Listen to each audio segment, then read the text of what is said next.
ಕೇಳಿಸ್ತಾ ಇದೆ. ಗೀತಾಚಾರ್ಯ ಕೃಷ್ಣನ ಅಭಿಮತವನ್ನ ಸರ್ವಕಾಲಕ್ಕೂ ಪ್ರಸಾರ ಮಾಡಿಕೊಡುವಂತಹ ಮಹತ್ತರ ಕೈಂಕರ್ಯವನ್ನ ಮಾಡಿರ್ತಕ್ಕಂತಹ ಜೀವಕೋಟಿಗಳಿಗೆ ಉದ್ಧಾರದ ಮಾರ್ಗವನ್ನು ತೋರಿಸಿರ್ತಕ್ಕಂತಹ ಆಚಾರ್ಯ ಶ್ರೀ ಶಂಕರರ ಪಾದಾರವಿಂದಗಳಿಗೆ ಸಾಷ್ಟಾಂಗ ನಮಸ್ಕಾರಗಳು. ವಿಜಯ್ ಫೌಂಡೇಶನ್ ನ ಸಂಸ್ಥಾಪಕರು, ಅಮ್ಮನ ಮುದ್ದು ಮಗ, ಆಶ್ರಮದ ಹಿತೈಷಿಗಳು, ನನ್ನ ಆತ್ಮೀಯರು ಆದಂತಹ ಶ್ರೀ ರಘುನಾಥ್ ಪೈ ಅವರೇ, ಹಾರ್ಟ್ಫುಲ್ನೆಸ್ ಫೌಂಡೇಶನ್ನ ಕೋಆರ್ಡಿನೇಟರ್ ಆಗಿರತಕ್ಕಂತಹ ಶ್ರೀ ಮಧುಸೂದನ್ ಅವರೇ ಹಾಗೂ ತಂಡದವರೇ, ಎಲ್ಲ ಭಗವದ್ ಬಂಧುಗಳೇ, ನಿಮ್ಮೆಲ್ಲರಿಗೂ ನನ್ನ ಹೃತ್ಪೂರ್ವಕ ನಮಸ್ಕಾರಗಳು. ವಿಜಯ್ ಫೌಂಡೇಶನ್ನ ಮೋಟೋ, ಧ್ಯೇಯ ವಾಕ್ಯ bringing light to life and life to light. ಬಹಳ ಸೊಗಸಾದಂತಹ ಮಾತಿದು, ಬಹಳ ಸೊಗಸಾದಂತಹ ಧ್ಯೇಯವಾಕ್ಯ.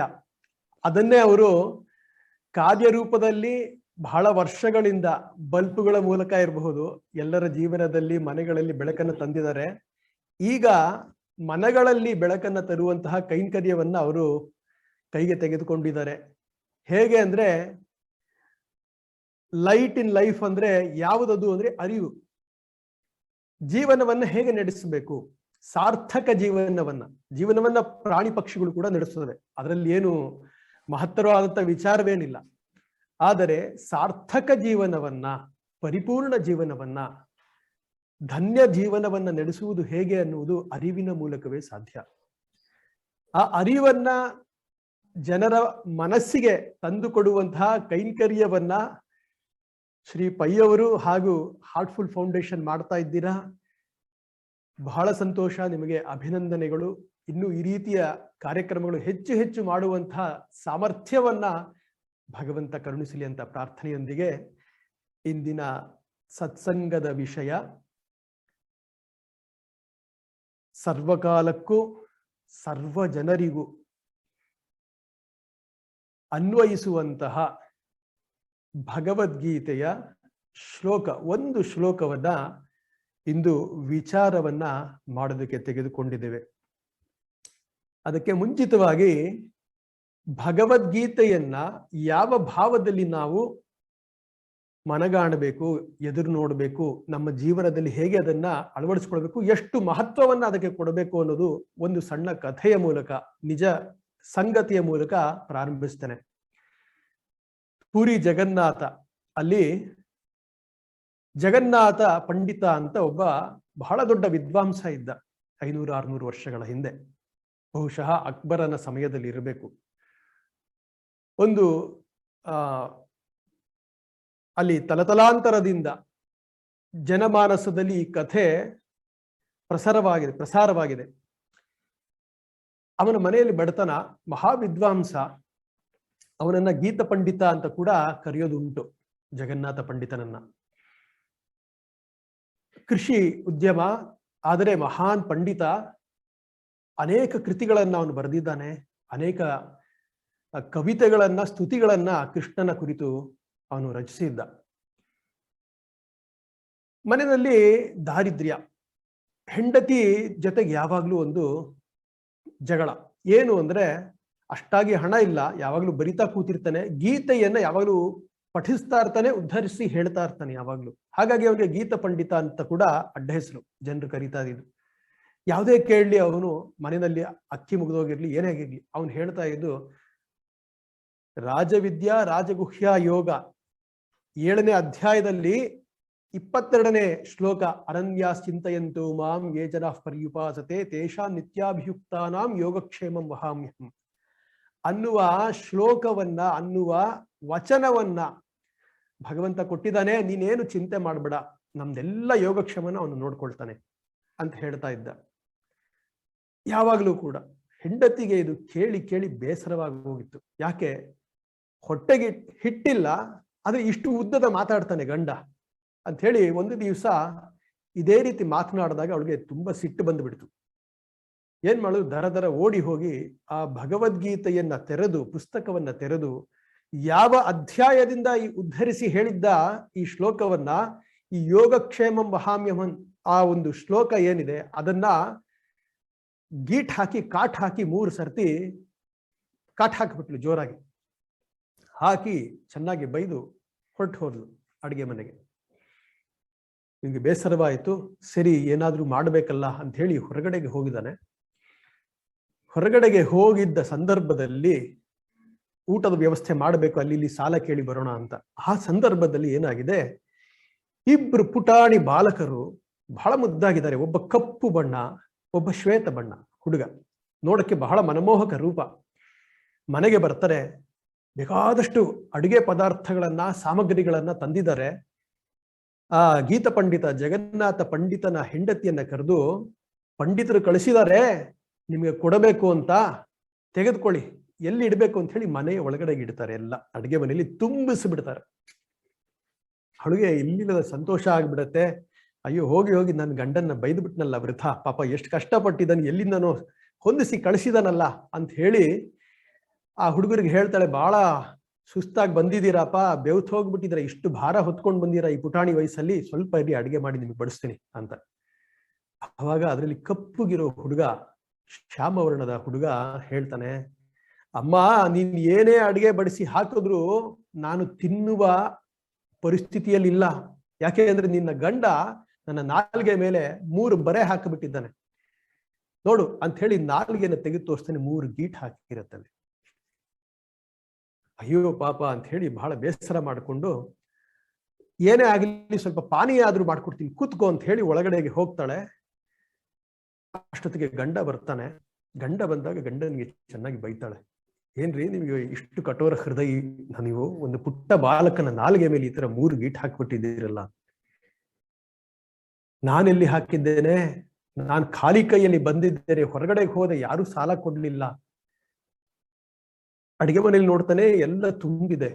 ಸಂಗತಿ ಅರ್ಥವಾಗತ್ತೆ. ಹೆಂಡತಿ ಹೇಳ್ತಾಳೆ ವಿವರವಾಗಿ. ಅಲ್ಲಿ ಹೊರಗಡೆ ಜಗಲಿ ಮೇಲೆ ಕೂತಿದ್ದಾರೆ ಹುಡುಗರು, ಬನ್ನಿ ಅಂತ ಹೇಳಿ ಕರ್ಕೊಂಡು ಹೋಗ್ತಾಳೆ. ನೋಡ್ತಾರೆ ಯಾರು ಇಲ್ಲ ಅಲ್ಲಿ. ಅವಾಗ ಅವನಿಗೆ ಅರ್ಥವಾಗತ್ತೆ, ಸಾಕ್ಷಾತ್ ಕೃಷ್ಣ ಪರಮಾತ್ಮ ಬಲರಾಮ ಸಹಿತನಾಗಿ ಬಂದು ಯೋಗಕ್ಷೇಮಂ ವಹಾಮ್ಯಹಂ ಹೇಳಿದ್ನಲ್ಲ, ಅದನ್ನ ನೆರವೇರಿಸಿಕೊಟ್ಟಿದ್ದಾನೆ. ಇದು ಸತ್ಯ ಘಟನೆ. ಇವತ್ತಿಗೂ ಕೂಡ ಒರಿಸ್ಸಾದಲ್ಲಿ, ಭುವನೇಶ್ವರದಲ್ಲಿ ಜನಜನಿತವಾಗಿರತಕ್ಕಂಥ ಕಥೆ. ಇವಳು 3 ಗೀಟ್ ಹಾಕ್ತಾಳಲ್ಲ ಹೆಂಡತಿ, ಅದು ನಾಲಿಗೆಯ ಮೇಲೆ, ಕೃಷ್ಣನ ನಾಲಿಗೆಯ ಮೇಲೆ 3 ಗೀಟ್ ಆಗಿ ಹೋಯಿತು. ಯಾಕೆ? ಭಗವದ್ಗೀತೆಯ 700 ಶ್ಲೋಕಗಳು ಕೂಡ, ಪ್ರತಿಯೊಂದು ಅಕ್ಷರವೂ ಕೂಡ ಭಗವಂತನ ಶ್ರೀಮುಖದಿಂದ ಬಂದಿರತಕ್ಕಂಥದ್ದು. ಇವಳು ಗೀಟ್ ಹಾಕಿದ್ದು ಭಗವಂತನ ನಾಲ್ಗೆ ಮೇಲೆ ಗೀಟ್ ಹಾಕಿದ ತುಲ್ಯವಾಯಿತು. ಹಾಗಾಗಿ ಯಾವ ಭಾವದಲ್ಲಿ ನಾವು ಭಗವದ್ಗೀತೆಯ ಅಧ್ಯಯನವನ್ನ, ಶ್ರವಣವನ್ನ, ಮನನವನ್ನ ಮಾಡಬೇಕು ಅಂದ್ರೆ, ಇದು ಸಾಕ್ಷಾತ್ ಭಗವಂತನ ಉಕ್ತಿಗಳು, ಸಾಧಾರಣ ಉಕ್ತಿಗಳಲ್ಲ. ಒಂದು ಜೀವದ ಗತಿಯನ್ನೇ ಬದಲಿಸುವಂತಹ, ಸರ್ವವನ್ನೂ ಕೊಡುವಂತಹ ಗೈಡ್ ಬುಕ್ ಅಂತ ಆದ್ರೂ ತೆಗೆದುಕೊಳ್ಳಿ ಈಗಿನ ಭಾಷೆಯಲ್ಲಿ, ಅಥವಾ ಸರ್ವ ಸಮರ್ಥ ಪದಗಳು, ಶ್ಲೋಕಗಳು ಭಗವಂತನ ಸ್ವರೂಪವೇ ಅದು. ಭಗವಂತ ವೃಥ ಮಾತಾಡಿಲ್ಲ. ಅವನು ಏನನ್ನ ಹೇಳಿದ್ದಾನೆ ಅದನ್ನು ಅವನು ಕಾರ್ಯರೂಪದಲ್ಲಿ ತೋರಿಸ್ತಾ ಇದ್ದಾನೆ. ಈ ಭಾವದಲ್ಲಿ ನಾವು ಭಗವದ್ಗೀತೆಯ ಅಧ್ಯಯನವನ್ನ, ಶ್ರವಣವನ್ನ, ಮನನವನ್ನ, ನಿಧಿಧ್ಯಾಸನವನ್ನ ಮಾಡಬೇಕು. ಇಷ್ಟು ಪೀಠಿಕೆಯನ್ನ ಹೇಳ್ತಾ ಇಂದಿನ ಶ್ಲೋಕ ಯಾವುದು ಕೊಟ್ಟಿದ್ದಾರೆ ಚರ್ಚೆಗೆ ಅಥವಾ ಮನನಕ್ಕೆ, ಇದು ಭಗವದ್ಗೀತೆಯ ಶ್ಲೋಕಗಳಲ್ಲಿ ಬಹಳ ಮುಖ್ಯವಾದಂತಹ ಶ್ಲೋಕ. ಅನೇಕ ಜನರು ಅನೇಕ ವಿಧಗಳಲ್ಲಿ ಆಕ್ಷೇಪಗಳನ್ನ, ವಿಕ್ಷೇಪಗಳನ್ನ, ನಿಕ್ಷೇಪಗಳನ್ನ ಹಾಕಿದ್ದಾರೆ. ಮಾತ್ರ ಅಲ್ಲ, ಈ ಶ್ಲೋಕ ಬಹಳಷ್ಟು ನಿರೀಶ್ವರವಾದಿಗಳಿಗೆ ಅಥವಾ ಭಗವಂತ ಇಲ್ಲ ಅನ್ನುವಂತಹ ಅಥವಾ ಕೃಷ್ಣ ವಿರೋಧಿಗೆ, ಭಗವದ್ಗೀತಾ ವಿರೋಧಿಗಳಿಗೆ ಚರ್ಚೆ ಮಾಡುವಂತಹ, ಹಾಸ್ಯಾಸ್ಪದವಾಗಿ ನಗಣ್ಯ ಮಾಡುವಂತಹ, ಅದಕ್ಕೆ ಒಂದು ಆಸ್ಪದವನ್ನ ಕೊಡುವಂತಹ ಒಂದು ಶ್ಲೋಕ. ಯಾಕೆ ಹಾಗೆ ಮಾಡ್ತಾ ಇದ್ದಾರೆ ಅಂದ್ರೆ, ಅವ್ರಿಗೆ ಸರಿಯಾಗಿ ಇದರ ಗೀತಾಚಾರ್ಯನಾದ ಕೃಷ್ಣನ ಈ ಒಂದು ಉಕ್ತಿಯ ಈ ಶ್ಲೋಕದ ಭಾವಾರ್ಥ ಅವ್ರಿಗೆ ಗೊತ್ತಿಲ್ಲ, ಸರಿಯಾಗಿ ಅರ್ಥವಾಗಿಲ್ಲ. ಹಾಗಾಗಿ ಇದು ಚರ್ಚೆಗೆ ಆಸ್ಪದವಾಗಿದೆ. ಸೊ ನಾವು ಈಗ ಈ ಶ್ಲೋಕವನ್ನ ಪ್ರವೇಶಿಸೋಣ. ಈ ಶ್ಲೋಕಕ್ಕೆ ಮುಂಚೆ ಅರ್ಜುನ ಕುರುಕ್ಷೇತ್ರ ಯುದ್ಧ ಭೂಮಿಯಲ್ಲಿ ನಿಂತಿದ್ದಾನೆ. ಈಗಷ್ಟೇ ಅವರು ಶ್ರೀ ವೆಂಕಟೇಶ್ ಅವರು ಹೇಳಿದ್ರು, ಒಬ್ಬಾತ ಧರ್ಮಕ್ಷೇತ್ರ ಕುರುಕ್ಷೇತ್ರ, ಧರ್ಮಕ್ಷೇತ್ರ ಕುರುಕ್ಷೇತ್ರ, ಧರ್ಮಕ್ಷೇತ್ರ ಕುರುಕ್ಷೇತ್ರ ಅಂತ ಹೇಳ್ತಾ ಇದ್ದ.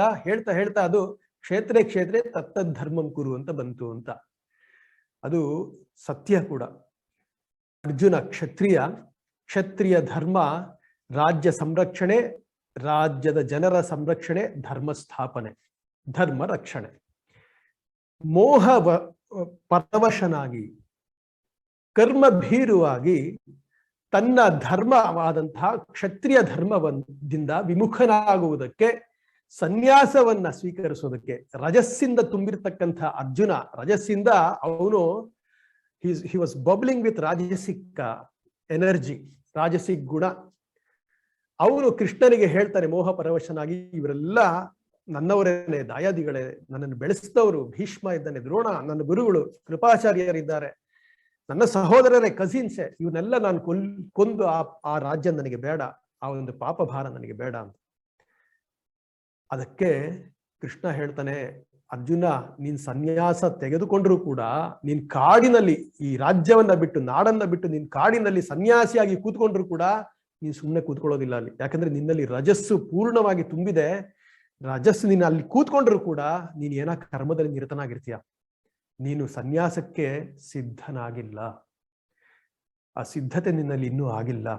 ಬದಲಿಗೆ ಈಗ ನೀನು ಮಾಡಬೇಕಾಗಿರೋದು ನಿನ್ನ ಧರ್ಮ ಅಂತ ಹೇಳಿ ನಮಗೆ ಗೊತ್ತಿದೆ.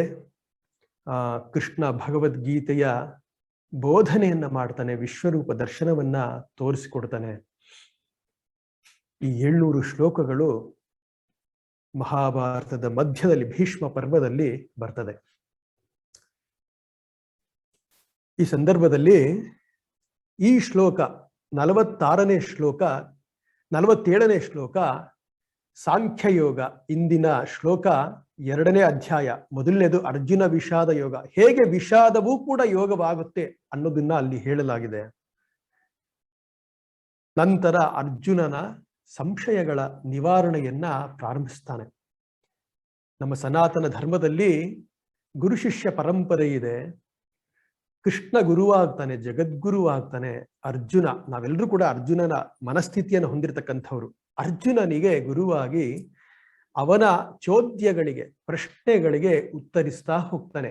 ಇನ್ನು ಉಳಿದಿರುವ 17 ಅಧ್ಯಾಯಗಳಲ್ಲಿ 2ನೇ ಅಧ್ಯಾಯ ಸಾಂಖ್ಯಯೋಗ.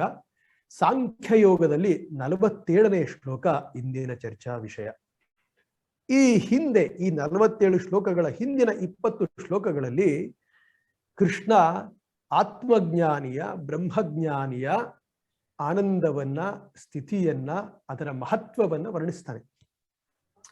ಅದರಿಂದ ಈ ಹಿಂದಿನ ಶ್ಲೋಕ 46ನೇ ಶ್ಲೋಕದಲ್ಲಿ ಕೃಷ್ಣ ಹೇಳ್ತಾನೆ, ನೋಡಪ್ಪ ಅರ್ಜುನ, ಜ್ಞಾನಿಯಾದವನು ಲೌಕಿಕನು ಮಾಡುವಂತಹ ಸತ್ಕರ್ಮಗಳ ಫಲವನ್ನ ಕೂಡ ಅವನು, ಅದರ ಆನಂದವನ್ನು ಕೂಡ ಅನುಭವಿಸ್ತಾನೆ.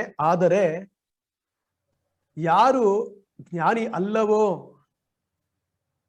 ಸತ್ಕರ್ಮವನ್ನ ಮಾಡ್ತಾ ಇದ್ದಾನೋ, ಅವನು ಬ್ರಹ್ಮಜ್ಞಾನಿ ಆನಂದವನ್ನ ಅನುಭವಿಸೋದಕ್ಕೆ ಸಾಧ್ಯವಿಲ್ಲ ಅಂತ ಹೇಳಿದಾಗ ಸಹಜವಾಗಿ ಅರ್ಜುನನಿಗೆ ಶಾರ್ಟ್ ಕಟ್ಟಿಗೆ ಹೋಗೋಣ ಅಂತ ಮನಸ್ಸು ಬರುತ್ತೆ. ಯಾಕೆ ಕರ್ಮ ಮಾಡಬೇಕು? ಅಯ್ಯೋ, ಹೇಳ್ಬಿಟ್ಟಿದ್ದಾನೆ, ಶಾರ್ಟ್ ಕಟ್ ಹೋಗೋಣ ಅಂತ ಕೃಷ್ಣ ಪರಮಾತ್ಮನಲ್ಲಿ ಕೇಳ್ತಾನೆ. ಹಾಗಿದ್ರೆ ಡೈರೆಕ್ಟ್ ಆಗಿ ನನಗೆ ಜ್ಞಾನ ಬೋಧೆಯನ್ನೇ ಮಾಡ್ಬಿಡು, ಜ್ಞಾನ ಮಾರ್ಗವನ್ನೇ ಹೇಳ್ಬಿಡು. ಯಾಕೆ ಕರ್ಮಯೋಗ ಬೇಕು, ಯಾಕೆ ಕರ್ಮ ಮಾಡಬೇಕು ಅಂತ. ಅವಾಗ ಕೃಷ್ಣ ಹೇಳ್ತಾನೆ, ನೀನಿನ್ನೂ ಅದಕ್ಕೆ ಸಿದ್ಧನಾಗಿಲ್ಲ. ಹೇಗೆ ಅಂದ್ರೆ, ಕೊಳಕಾದ ಪಾತ್ರೆಯಲ್ಲಿ ಪಾಯಸವನ್ನ ಸುರಿಯೋದಕ್ಕೆ ಸಾಧ್ಯವಿಲ್ವಲ್ಲಪ್ಪ, ಹಾಗೆಯೇ ನಿನ್ನ ಚಿತ್ತಶುದ್ಧಿ ಇನ್ನೂ ಆಗಿಲ್ಲ. ನೀನಿನ್ನೂ ಮಾನಸಿಕವಾಗಿ ನೀನು ತಯಾರಾಗಿಲ್ಲ. ನಿನಗೆ ಜ್ಞಾನಬೋಧ ಹೇಗೆ ಮಾಡಬಹುದು? ನಾವು ಒಂದು ಉದಾಹರಣೆಯನ್ನು ಕೊಡೋದಾಗಿದ್ರೆ, ಕೃಷಿಯನ್ನ ಮಾಡಬೇಕು. 1-2 ಎಕರೆ ನನ್ನ ಹತ್ರ ಭೂಮಿ ಇದೆ, ಎಷ್ಟೋ ವರ್ಷಗಳಿಂದ ಕೃಷಿ ಮಾಡಿಲ್ಲ, ಮುಳ್ಳು ಕೆಂಟೆಗಳೆಲ್ಲ ಬೆಳ್ಕೊಂಡು ಬಿಟ್ಟಿದೆ. ಈ ಭೂಮಿಯಲ್ಲಿ ನಾನು ಮೊದಲು ಮಾಡಬೇಕಾಗಿರೋದು ಆ ಮುಳ್ಳು ಕಂಟೆಗಳೆಲ್ಲವನ್ನ ತೆಗೆದು ರಂಟೆ ಮಾಡಿ, ಸರಿಯಾಗಿ ಅದನ್ನ ಭೂಮಿಯನ್ನ ರಂಟೆ ಮಾಡಿ ಹಸನಾಗಿ ಮಾಡಿ ಸಿದ್ಧ ಮಾಡಿ ನಂತರ ಬೀಜವನ್ನ ಬಿತ್ತಿದರೆ, ಗೊಬ್ಬರವನ್ನ ಹಾಕಿ ಫಲವನ್ನ ನಾನು ಪಡಿಬಹುದು. ಈ ಹೊಲವೇ ಮನಸ್ಸು. ಈ ಕಂಟೆ, ಮುಳ್ಳು ಇತ್ಯಾದಿ ಕಳೆಗಳಿದೆಯಲ್ಲ, ಅದು ಜನ್ಮಾಂತರದಿಂದ ಯಾವ ವಾಸನೆಗಳನ್ನ ನಾವು ಬೆಳೆಸ್ಕೊಂಡು ಬಂದಿದ್ದೇವೆ, ಕರ್ಮ ವಾಸನೆ ಇರಬಹುದು, ವಿಷಯ ವಾಸನೆಗಳಿರಬಹುದು, ಅರಿಷಡ್ ವರ್ಗಗಳಿರಬಹುದು, ಅದೆಲ್ಲ ಈ ಕಂಟೆಗಳು. ಮೊದಲು ನಾವು ಮಾಡಬೇಕಾಗಿರೋದು ಈ ಕಂಟೆಗಳೆಲ್ಲವನ್ನ ತೆಗಿಬೇಕು. ನಮ್ಮ ಮನಸ್ಸನ್ನುವ, ಚಿತ್ತವೆನ್ನುವ ಈ ಫಲವತ್ತಾದ ಭೂಮಿಯಿಂದ ಈ ಕಂಟೆಗಳೆಲ್ಲ ತೆಗೆದು ಹಸನು ಮಾಡಿ ನಂತರ ಜ್ಞಾನದ ಬೀಜವನ್ನ ಬಿತ್ತಿದರೆ ಫಲವನ್ನ ಪಡಿತೇವೆ, ಬೆಳೆಯನ್ನ ಪಡಿತೇವೆ. ಸರಿಯಾಗಿ ಕೃಷಿಯನ್ನ ಮಾಡಿದ್ರೆ ಫಲವನ್ನ ಪಡಿತೇವೆ. ಇಷ್ಟು ಕೆಲಸವನ್ನ ಮಾಡಬೇಕಲ್ಲ, ಅದೇ ಕರ್ಮಯೋಗ. ಗೀತೆಯಲ್ಲಿ ಮೊದಲನೇ ಬಾರಿ ಅರ್ಜುನನ ಪ್ರಶ್ನೆಗಳಿಗೆ ಉತ್ತರಿಸ್ತಾ ಕರ್ಮಯೋಗವನ್ನ ಭಗವಂತ ಇಲ್ಲಿ ಇಂಟ್ರಡ್ಯೂಸ್ ಮಾಡ್ತಾ ಇದ್ದಾನೆ. ಏನು ಶ್ಲೋಕವನ್ನ ನೋಡೋಣ. ಕರ್ಮಣ್ಯೇ ವಾಧಿಕಾರಸ್ತೆ ಮಾ ಫಲೇಶು ಕದಾಚನ ಮಾ ಕರ್ಮ ಫಲ ಹೇತುರ್ಭೂಹು ಮಾತೆ ಸಂಗೋಸ್ತ್ವ ಕರ್ಮಣಿ. ಸಾಧಾರಣ ಅರ್ಥ ಈ ಪದವಿ ಭಾಗವನ್ನ ಮಾಡಿದ್ರೆ, ತೇ ಅಧಿಕಾರ ಕರ್ಮಣಿ ಏವ ಮಾ ಕದಾಚನ ಫಲೇಶು ಮಾ ಭೂಹು ಕರ್ಮ ಫಲ ಹೇತು ಮಾತೆ ಅಸ್ತು ಸಂಗ ಅಕರ್ಮಣಿ. ನಿನಗೆ ವಿಹಿತ ಕರ್ತವ್ಯಗಳನ್ನು ಮಾಡುವುದಕ್ಕಷ್ಟೇ ಅಧಿಕಾರ, ಅದರ ಫಲಕ್ಕೆ ಇಲ್ಲ. ಕರ್ಮ ಫಲಕ್ಕೆ ನೀನೇ ಕಾರಣ ಕರ್ತನೆಂದು ಅಂದುಕೊಳ್ಳಬೇಡ. ಕರ್ಮ ಮಾಡಬೇಕು, ಹಾಗೆಯೇ ಕರ್ತವ್ಯ ಮಾಡುವ ಆಸಕ್ತಿಯೂ ಇರಲಿ. ಕರ್ಮಫಲಕ್ಕೆ ನೀನೇ ಕಾರಣಕರ್ತನೆಂದುಕೊಂಡು ಕರ್ಮ ಮಾಡಬೇಡ. ಕರ್ಮಫಲಕ್ಕೆ ನೀನೇ ಕಾರಣಕರ್ತನೆಂದು ಅಂದುಕೊಂಡು ಕರ್ಮವನ್ನ ಮಾಡಬೇಡ ಅಂತ ಹೇಳಿ ಕರ್ತವ್ಯವನ್ನ, ಕರ್ಮವನ್ನ ಮಾಡೋದು ಬಿಡಬೇಡ. You have a choice over action alone, never over results. May you not be motivated by the results of the actions. May you not have an inclination towards inaction. ಈ ಶ್ಲೋಕ ಮೇಲ್ಭಾಗದಲ್ಲಿ ನಾವು ನೋಡಿದ್ರೆ ಕರ್ಮ, ಅದರ ಸಾಮಾನ್ಯ ಅರ್ಥ ಕನ್ನಡದಲ್ಲಾದ್ರೆ ಕೆಲಸ. ಏನ್ರಿ, ಬಹಳಷ್ಟು ಜನ ಕೇಳೋದುಂಟು, ಏನ್ರಿ ಕೃಷ್ಣ ಈ ರೀತಿ ಹೇಳ್ಬಿಟ್ಟಿದ್ದಾನೆ, ಕೆಲಸ ಮಾಡು ಆದರೆ ಅದರ ಫಲದ ನಿರೀಕ್ಷೆಯನ್ನ ಇಟ್ಕೊಳ್ಬೇಡ ನೀನು ಅಂತ ಹೇಳ್ತಾ ಇದ್ದಾನಲ್ಲ. ಹಾಗಿದ್ರೆ ನೋಡಿ, ಜಗತ್ತಿನಲ್ಲಿ ಎಲ್ರು ಕೆಲಸ ಯಾತಕ್ಕೆ ಮಾಡ್ತಾ ಇರೋದು? ಹೊಟ್ಟೆಪಾಡಿಗೆ. ತಿಂಗಳು 1ನೇ ತಾರೀಕು ಬಂದ್ರೆ, 1ನೇ ವಾರ ಬಂದ್ರೆ ನಾವು 1 ತಿಂಗಳು ಕೆಲಸ ಮಾಡಿರೋದಕ್ಕೆ ನಾವೇನು ಪ್ರತಿಫಲವಾಗಿ ಸಂಬಳವನ್ನ ನಿರೀಕ್ಷಿಸ್ತೇವೆ. ಹಾಗಾಗಿ ಕೃಷ್ಣ ಇಲ್ಲಿ ನೀನು ಕೆಲಸ ಮಾಡು, ಸಂಬಳ ಮಾತ್ರ ತೆಗೆದುಕೊಡ್ಬೇಡ ಅಂತ ಹೇಳ್ತಾ ಇದ್ದಾನೇನು ಅನ್ನುವ ಆಕ್ಷೇಪವನ್ನ ಮಾಡಬಹುದು. ಅಥವಾ ಈ ರೀತಿ ಹೇಳ್ತಾನೆ, ಇನ್ನೂ ಒಂದು ಉದಾಹರಣೆ ಮೂಲಕ. ಬಟ್ಟೆ ಹೊಲಿಸ್ಕೊಳ್ತೇವೆ, ಟೈಲರ್ ಹತ್ರ ಹೋಗಿ ಬಟ್ಟೆ ಹೊಲಿಸ್ಕೊಳ್ತೇವೆ. ಅವನು ಬಟ್ಟೆ ಹೊಲಿದು ಕೊಟ್ಟಿದ್ದಕ್ಕೆ ಅದಕ್ಕೆ ನಾವು ಕೂಲಿ ಅಂತ ಕೊಡಬೇಕಲ್ಲ, ಒಂದು ಚಾರ್ಜ್ ಅಂತ ಕೊಡಬೇಕಲ್ಲ. ಅವನು ಕೂಲಿ ಕೇಳಿದಾಗ, ಚಾರ್ಜ್ ಕೇಳಿದಾಗ, ನೋಡಪ್ಪ ಭಗವದ್ಗೀತೆಯಲ್ಲಿ ಕೃಷ್ಣ ಸಾಂಖ್ಯಯೋಗದಲ್ಲಿ ಹೇಳ್ಬಿಟ್ಟಿದ್ದಾನೆ, ಕೆಲಸ ಮಾಡೋದಕ್ಕೆ ಮಾತ್ರ ನಿನಗೆ ಅಧಿಕಾರ, ಅದರ ಫಲಕ್ಕೆ ಅಲ್ಲ. ಹಾಗಾಗಿ ನೀನು ಹೊಲ್ಕೊಡೋದಷ್ಟೇ ನಿನ್ನ ಕರ್ತವ್ಯ, ನಿನ್ನ ಜವಾಬ್ದಾರಿ, ಅದಕ್ಕೆ ಚಾರ್ಜ್ ಕೇಳಬೇಡ ಅಂದ್ರೆ ಅದು ಎಷ್ಟು ಹಾಸ್ಯಾಸ್ಪದ ನೋಡಿ.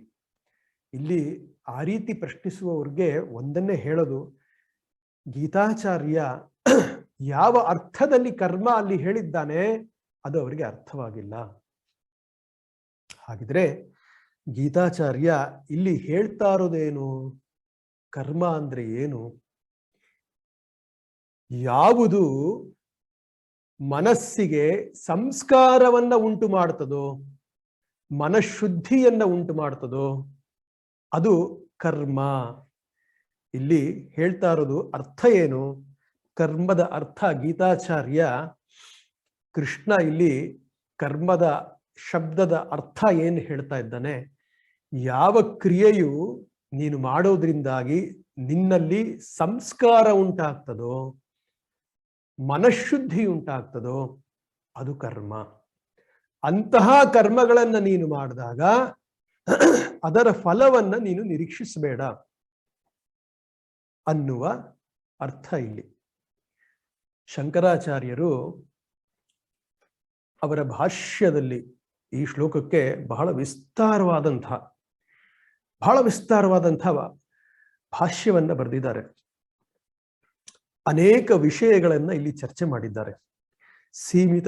ಸೀಮಿತ ಸಮಯದಲ್ಲಿ ಅಷ್ಟನ್ನು ಹೇಳಕ್ಕೆ ಸಾಧ್ಯವಿಲ್ಲದಿರುವುದರಿಂದಾಗಿ ನಮಗೆ ಈಗ ಈ ವಿಷಯಕ್ಕೆ ಈ ಸಮಯದಲ್ಲಿ ಎಷ್ಟು ಬೇಕೋ ಅಷ್ಟನ್ನು ಮಾತ್ರ ಹೇಳೋದಕ್ಕೆ ನಾನು ಪ್ರಯತ್ನ ಪಡ್ತೇನೆ. ಶಂಕರಾಚಾರ್ಯರು ಭಾಷ್ಯದಲ್ಲಿ ಹೇಳಿದ್ದಾರೆ, ಕರ್ಮವನ್ನ ಮಾಡುವುದಕ್ಕೆ ಮಾತ್ರ ನಿನಗೆ ಅಧಿಕಾರ ಅಂದ್ರೆ ಇಲ್ಲಿ ಆಯ್ಕೆ, ಚಾಯ್ಸ್ ಅಥವಾ ಫ್ರೀಡಮ್, ಸ್ವಾತಂತ್ರ್ಯ. ಫಲದ ಮೇಲೆ ಇಲ್ಲ. ಯಾಕೆ? ಗಹನ ಕರ್ಮಣೋ ಗತಿ ಅಂತ ಕೃಷ್ಣನೇ ಭಗವದ್ಗೀತೆಯಲ್ಲಿ ಒಂದು ಕಡೆಗೆ ಹೇಳ್ತಾನೆ. ಕರ್ಮದ ಗತಿ, ಕರ್ಮದ ವರ್ಕಿಂಗ್ ಪ್ಯಾಟ್ರನ್ ಅಥವಾ the law of karma, it is beyond human intellect. It's the divine law.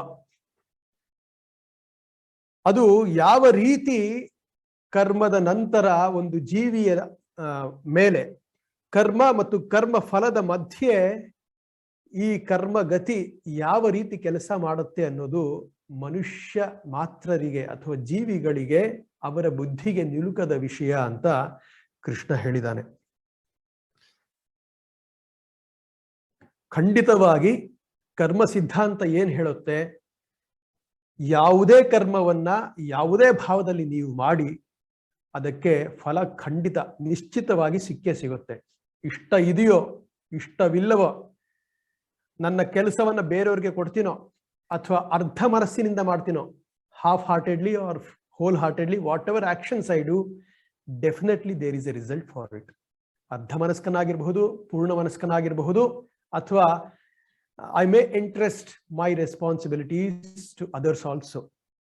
Sometimes ಕೆಲವೊಂದು ಬಾರಿ ನಮ್ಮ ಜವಾಬ್ದಾರಿಯನ್ನ ಇತರರಿಗೆ ಕೊಟ್ಟು ಕೂಡ ಕರ್ಮವನ್ನ ಮಾಡಬಹುದು. ಹೇಗೆ ಮಾಡಲಿ, ಅದಕ್ಕೆ ಫಲ ಖಂಡಿತವಾಗಿ ಇರುತ್ತೆ. ಕರ್ಮ ಸಿದ್ಧಾಂತ ಹೇಳೋದು ಸತ್ಕರ್ಮಗಳಿಗೆ ಸತ್ಫಲಗಳು, ದುಷ್ಕರ್ಮಗಳಿಗೆ ದುಷ್ಫಲಗಳು. ಕರ್ಮದಲ್ಲಿ ಎರಡು ರೀತಿ ಇದೆ. ಲೌಕಿಕ ಕರ್ಮ, ಅಲೌಕಿಕ ಕರ್ಮ. ಲೌಕಿಕ ಕರ್ಮ ಅಂದ್ರೆ ದಿನನಿತ್ಯ ನಾವು ಮಾಡುವಂತಹ ಸಂಧ್ಯಾ ವಂದನೆ ಇರಬಹುದು, ಅಗ್ನಿ ಕಾರ್ಯ ಇರಬಹುದು, ದೇವರ ಪೂಜೆ ಇರಬಹುದು, ದೇವತಾ ಪೂಜೆ ಇರಬಹುದು, ಅಥವಾ ಹೊಟ್ಟೆಪಾಡಿಗೆ ಮಾಡುವಂತಹ ಕರ್ತವ್ಯಗಳಿರಬಹುದು, ಕರ್ಮಗಳಿರಬಹುದು, ಯಾವುದೇ ದಿನನಿತ್ಯ ಮಾಡುವಂತಹ ಜೀವನ ನಿರ್ವಹಣೆಗೆ ದೈನಿಕ ಕಾರ್ಯಗಳೇನಿದೆ ಅದೆಲ್ಲವೂ ಲೌಕಿಕ ಕರ್ಮ. ಸೊ ಲೌಕಿಕ ಕರ್ಮ ಮಾಡಿದ್ರೆ ಲೌಕಿಕ ಫಲ ಅದಕ್ಕೆ ಪ್ರಾಪ್ತವಾಗುತ್ತೆ. ಅಲೌಕಿಕ ಕರ್ಮ ಎರಡನೇದು. ಅಲೌಕಿಕ ಕರ್ಮ, ಅಲೌಕಿಕ ಕರ್ಮ ಯಾವುದು ಅಂದ್ರೆ ವೈದಿಕ ಕರ್ಮಗಳು, ಯಜ್ಞಯಾಗಾದಿಗಳನ್ನ ಯಾವುದು ನಾವು ಮಾಡ್ತೇವೆ ಅದನ್ನ ಆಚಾರ್ಯರು ಹೇಳ್ತಾರೆ, ಅದೆಲ್ಲವೂ ಕೂಡ that falls under the category of ಅಲೌಕಿಕ ಕರ್ಮಾಸ್. ಈ ಎರಡೂ ಕರ್ಮ ಫಲಗಳ ಮೇಲೆ, ಲೌಕಿಕ ಕರ್ಮಫಲ, ಅಲೌಕಿಕ ಕರ್ಮಫಲ, ಎರಡರ ಮೇಲೆಯೂ ಕೂಡ ಮನುಷ್ಯನ ನಿಯಂತ್ರಣ ಇಲ್ಲ. ಕರ್ಮ ಮಾಡುವಷ್ಟು ಮಾತ್ರವೇ ನಮಗೆ ಸ್ವಾತಂತ್ರ್ಯವಿರೋದು. ಅದರ ನಂತರ ನಮಗೆ ಆ ಫಲಗಳ ಮೇಲೆ ಹೀಗೆ ಆಗ್ಬೇಕು, ಹೀಗೆ ಬರುತ್ತೆ ಅನ್ನುವುದು ನಮ್ಮ ಕೈಯಲ್ಲಿ ಇಲ್ಲ. ಕಾರಣ ಕರ್ಮ ಮತ್ತು ಕರ್ಮ ಫಲದ ಮಧ್ಯೆ ಸಮಯ, ಪ್ರಾರಬ್ಧ ಕರ್ಮ, ಬಾಹ್ಯ ಅಡಚಣೆಗಳು, ಈ ರೀತಿಯ ಕೆಲವು ಗೊಂದಲಗಳು ಅಥವಾ ವಿಷಯಗಳು ಫಲಕ್ಕೆ ಮುಂಚೆ ವರ್ಕ್ ಆಗುತ್ತೆ. ಅಥವಾ it is the doctrine of law of ಕರ್ಮ. ಅದು ಮನುಷ್ಯನ ನಿಯಂತ್ರಣದಲ್ಲಿ ಯಾವುದೂ ಇಲ್ಲ, ಮನುಷ್ಯನ ಬುದ್ಧಿಗೆ ಅರ್ಥವಾಗೋದಿಲ್ಲ. ಉದಾಹರಣೆಯನ್ನ ಕೊಡೋದಾಗಿದ್ರೆ, ಒಬ್ಬ ಕೃಷಿಕ ಇಟ್ಕೊಳ್ಳೋಣ, ಒಬ್ಬ ರೈತ, 5 ಎಕರೆ ಭೂಮಿ ಇದೆ ಅವನಿಗೆ, ಒಳ್ಳೆ ಕೃಷಿ ಮಾಡಿದ್ದಾನೆ, ಕಷ್ಟಪಟ್ಟು ಇಡೀ ವರ್ಷ ಬಿಸಿಲಿಗೊಡ್ಡಿ ತನ್ನ ಶರೀರವನ್ನ ಕಷ್ಟಪಟ್ಟು ಕೃಷಿ ಮಾಡಿದ್ದಾನೆ, ಫಲವತ್ತಾಗಿ ಬಂದಿದೆ, ತೆನೆ ಚೆನ್ನಾಗಿ ಬೆಳೆದು ನಿಂತಿದೆ, ನಾಳೆ ಬೆಳಿಗ್ಗೆ ಕಟಾವು ಮಾಡಬೇಕು. ಕಳೆದ ಎಲ್ಲ ವರ್ಷಗಳಿಗಿಂತ ಈ ವರ್ಷ ಅವನ ಫಸಲು ಬಹಳ ಚೆನ್ನಾಗಿ ಬಂದಿದೆ, ನಾಳೆ ಬೆಳಿಗ್ಗೆ ಕಟಾವು ಮಾಡಬೇಕು.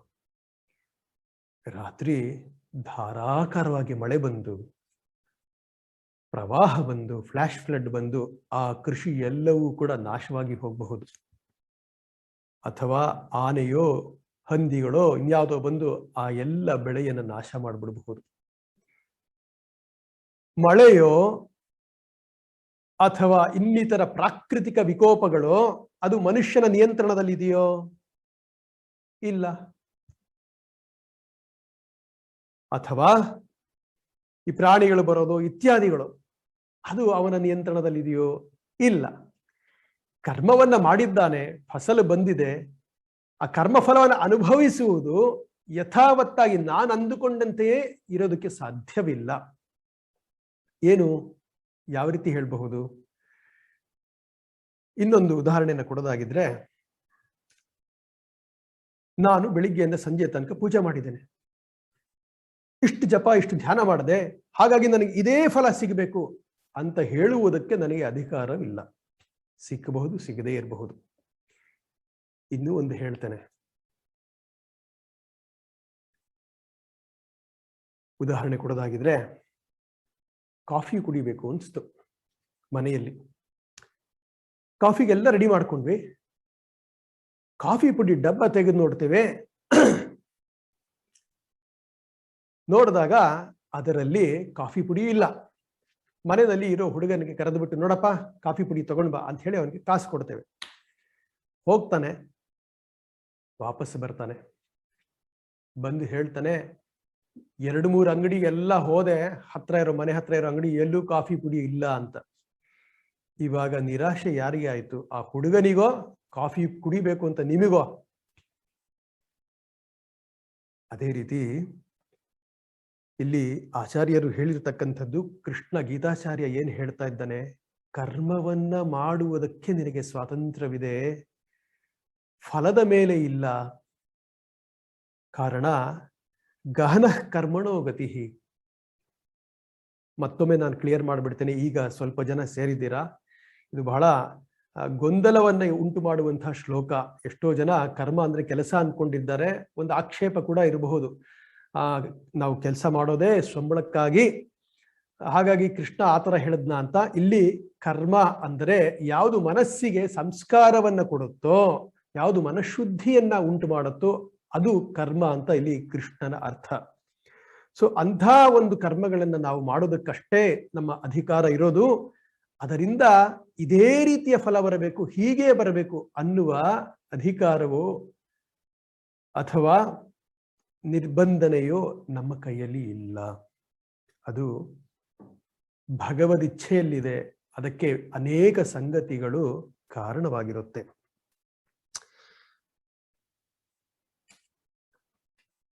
ಇಲ್ಲಿ ಒಂದು ವಿಶೇಷವಾಗಿ ಒಂದು ಪದವನ್ನ ಇಲ್ಲಿ ಆಚಾರ್ಯರು ಬಳಸಿದ್ದಾರೆ. ಏನು? ಕದಾಚನ ಅಂತ. ಕರ್ಮಣ್ಯೇ ವಾಧಿಕಾರಸ್ಥೆ ಮಾ ಫಲೇಶು ಕದಾಚನ. ಕದಾಚನ ಅಂದ್ರೆ ಏನು? ಇಲ್ಲಿ ಆಚಾರ್ಯ ಶ್ರೀ ಶಂಕರರು ಅದಕ್ಕೆ ವ್ಯಾಖ್ಯಾನವನ್ನು ಬರೀತಾ ಹೇಳ್ತಾರೆ, ಕದಾಚನ ಅಂದ್ರೆ ತೃಷ್ಣೆ, ಅತಿಯಾದಂತಹ ದಾಹ ಅಂತ. ಏನಿಲ್ಲಿ ಏನನ್ನ ಹೇಳ್ತಾ ಇದ್ದಾರೆ? ಕದಾಚನ ಅತಿಯಾದ ತೃಷ್ಣೆಯನ್ನ, ಕರ್ಮಫಲದ ಮೇಲೆ ಅತಿಯಾದ ತೃಷ್ಣೆಯನ್ನ ಇಟ್ಕೊಳ್ಬೇಡ. ಕಾರಣ ತೃಷ್ಣೆ ನೀನು ಇಟ್ಕೊಂಡ್ರೆ ನಿರಾಶೆ, ಕಟ್ಟಿಟ್ಟ ಬುತ್ತಿ. ಆ ತೃಷ್ಣೆ it may lead to lower expressions of emotions. Emotional imbalance will be there. ಕರ್ಮದ ಫಲದ ಮೇಲೆ ನಾವು ಕೇಂದ್ರೀಕೃತರಾಗಿ ಕರ್ಮವನ್ನ ಮಾಡಿದಾಗ, ಅತಿಯಾದ ಹೀಗೆ ಸಿಗಬೇಕು ಅನ್ನುವ ತೃಷ್ಣೆಯಿಂದ ಕರ್ಮವನ್ನ ಮಾಡಿದಾಗ 2 ಅಥವಾ 3 ಸಂಭವಿಸಬಹುದು. ಏನು? ಅದೇ ರೀತಿ ಫಲ ಬಂದ್ರೆ ನಮಗೆ ಸಂತೋಷವಾಗಬಹುದು. ನಾವು ನಿರೀಕ್ಷಿಸಿದಷ್ಟು ಬರದೇ ಹೋದ್ರೆ ಸ್ವಲ್ಪ ಖಿನ್ನತೆ ಆಗಬಹುದು. ನಾವು ನಿರೀಕ್ಷಿಸಿದ ಏನೂ ಬರಲಿಲ್ಲ ಅಂದ್ರೆ ಫ್ರಸ್ಟ್ರೇಷನ್ ಆಗಬಹುದು, ದುಃಖವಾಗಬಹುದು. ಆಚಾರ್ಯರು ಅದಕ್ಕೆ ಇಲ್ಲಿ ಕದಾಚನ ಅನ್ನುವುದಕ್ಕೆ ತಮ್ಮ ಭಾಷ್ಯದಲ್ಲಿ ತೃಷ್ಣೆ ಅಂತ ಹೇಳಿದ್ದಾರೆ. ತೃಷ್ಣೆ ಇರಬಾರದು. ಕಾರಣ that will lead to lower expressions of emotions, which may be anger, frustration, depression, ಇತ್ಯಾದಿ ಇತ್ಯಾದಿ. ಹಾಗಾಗಿ ಆ ತೃಷ್ಣೆಯಿಂದ ಏನಾಗ್ತದೆ? ಮನಸ್ಸು ಒಂದು ಕರ್ಮ ವಾಸನೆಯ ಸರಪಳಿಯಲ್ಲಿ ಸಿಕ್ಕಾಕೊಂಡ್ಬಿಡ್ತದೆ. ಕಾರಣ ಮನುಷ್ಯನ ಮನಸ್ಸು ಯಾವಾಗಲೂ ಕೂಡ ಯಾವುದಕ್ಕಾದ್ರೂ ಒಂದಕ್ಕೆ ಅಂಟಿಕೊಂಡಿರುತ್ತೆ, ತೆಗೆಲು ಹಾಕೊಂಡಿರುತ್ತೆ, ನೇತು ಹಾಕೊಂಡಿರುತ್ತೆ. Human minds always tends to cling on to some or other things. Here, usually when actions are performed, ಮನುಷ್ಯನ ಮನಸ್ಸು ವಾಸನೆಗಳಿಗೆ ಅಥವಾ ಕಾರ್ಮಿಕ್ ಇಂಪ್ರೆಷನ್ಸ್, ವಾಸನೆಗಳು ಅಂದ್ರೆ ಕಾರ್ಮಿಕ್ ಇಂಪ್ರೆಷನ್ಸ್, ಅದಕ್ಕೆ ನೇತು ಹಾಕೊಂಡ್ಬಿಡತ್ತೆ. ಹಾಗಾಗಿ ಅದರಿಂದ ಬಿಡಿಸ್ಕೊಳ್ಬೇಕು ಅಂದ್ರೆ ಅದಕ್ಕಿಂತಲೂ ಮಿಗಿಲಾದಂತಹ ವಿಚಾರವನ್ನ, ಮಹತ್ತರವಾದಂತಹ ವಿಚಾರವನ್ನ ಮನುಷ್ಯನಿಗೆ ಕೊಡಬೇಕಾಗ್ತದೆ, ಮನಸ್ಸಿಗೆ ಕೊಡಬೇಕಾಗ್ತದೆ. ಅದಕ್ಕೆ ಇಲ್ಲಿ ಆಚಾರ್ಯರು ಹೇಳ್ತಾ ಇದ್ದಾರೆ, 2ನೇ ಸಾಲಲ್ಲಿ ಹೇಳ್ತಾ ಇದ್ದಾರೆ, ಮಾ ಕರ್ಮ ಫಲ ಹೇತುರ್ಭೂಹು. ಅರ್ಜುನ, ನಿನಗೆ ಕರ್ಮವನ್ನ ಮಾಡುವುದಕ್ಕೆ ಮಾತ್ರ ಅಧಿಕಾರ, ಕರ್ಮ ಫಲದ ಮೇಲೆ ಇಲ್ಲ. ಹಾಗಾಗಿ ನೀನು ಕರ್ಮ ಫಲಕ್ಕೆ ಕಾರಣೀಭೂತನಾಗಬೇಡ ಅಂತ ಹೇಳ್ತಾ ಇದ್ದಾರೆ. ಮಾ ಕರ್ಮ ಫಲ ಹೇತುರ್ಭೂಹು ಅಂದರೆ ಇಲ್ಲಿ ಮಾ ಅಂತ ಹೇಳಿದ್ದಾರೆ, ನಾ ಅಂತ ಹೇಳಿಲ್ಲ. ನಾ ಅಂದ್ರೆ ಸುತಾರಾಮ್ ಮಾಡಬಾರ್ದು ಅಂತ, ಮಾ ಅಂದ್ರೆ ಆ ರೀತಿ ಅಲ್ಲ, ನಿನಗೆ ಚಾಯ್ಸ್ ಇದೆ. ಮಾ ಕರ್ಮ ಫಲ ಹೇತುರ್ಭೂಹು ಅಂದ್ರೆ ಕರ್ಮ ಫಲಕ್ಕೆ ನೀನು ಕಾರಣೀಭೂತನಾಗಬೇಡ. ಅರ್ಥ ಏನು? ಯಾವುದೇ ಕರ್ಮವನ್ನ ಮನುಷ್ಯ ಮಾಡೋದು ಅಹಂಕಾರದಿಂದಲೇ. ನಾನು ಮಾಡ್ತಾ ಇದ್ದೀನಿ ಅನ್ನುವ ಭಾವ ಸಹಜವಾಗಿ ನಮ್ಮ ಪ್ರತಿಯೊಂದು ಕರ್ಮದಲ್ಲಿ ಇರುತ್ತೆ. ನಾನು ತಪಸ್ ಮಾಡ್ತಾ ಇರಬಹುದು, ಒಬ್ಬ ಸನ್ಯಾಸಿ ತಾನು ಧ್ಯಾನ ಕೂತ್ಕೊಂಡಿದ್ದೇನೆ ಅಂದ್ರೆ ನಾನು ಧ್ಯಾನ ಮಾಡ್ತಾ ಇದ್ದೇನೆ, ಅಲ್ಲಿ ನಾನು ಅನ್ನೋದಿದೆ, ನಾನು ಮಾಡ್ತಾ ಇದ್ದೇನೆ ಅನ್ನೋದಿದೆ. ಸಾಂಸಾರಿಕ ವ್ಯಕ್ತಿ, ಸಂಸಾರದಲ್ಲಿ ಇರತಕ್ಕಂಥವರು ಯಾವುದೇ ಕರ್ಮವನ್ನ ಮಾಡಿದಾಗ್ಲೂ ಕೂಡ ನಾನು ಮಾಡ್ತಾ ಇದ್ದೇನೆ, ನನ್ನ ಕುಟುಂಬಕ್ಕಾಗಿ ಮಾಡ್ತಾ ಇದ್ದೇನೆ ಅನ್ನುವ ಈ ಒಂದು ಅಹಂಭಾವ ಏನಿದೆ ಅದನ್ನ ಇಲ್ಲಿ ಕೃಷ್ಣ ಹೇಳ್ತಾ ಇರೋದು. ಮಾ ಕರ್ಮ ಫಲ ಹೇತುರ್ಭೂಹು ಅಂದ್ರೆ ನೀನು ಕರ್ಮಫಲಕ್ಕೆ ಕಾರಣೀಭೂತನಾಗಬೇಡ. ಕರ್ಮಫಲಕ್ಕೆ ಭೂತ ಯಾವುದು ಅಂದ್ರೆ, ಕಾರಣ ಯಾವುದು ಅಂದ್ರೆ ಮನುಷ್ಯನ ಅಹಂಕಾರ, ಅಥವಾ ಆಚಾರ್ಯ ಶ್ರೀ ಶಂಕರರು ಅದಕ್ಕೆ ಪದವನ್ನು ಕೊಟ್ಟಿರೋದು ಕರ್ತೃಭಾವ.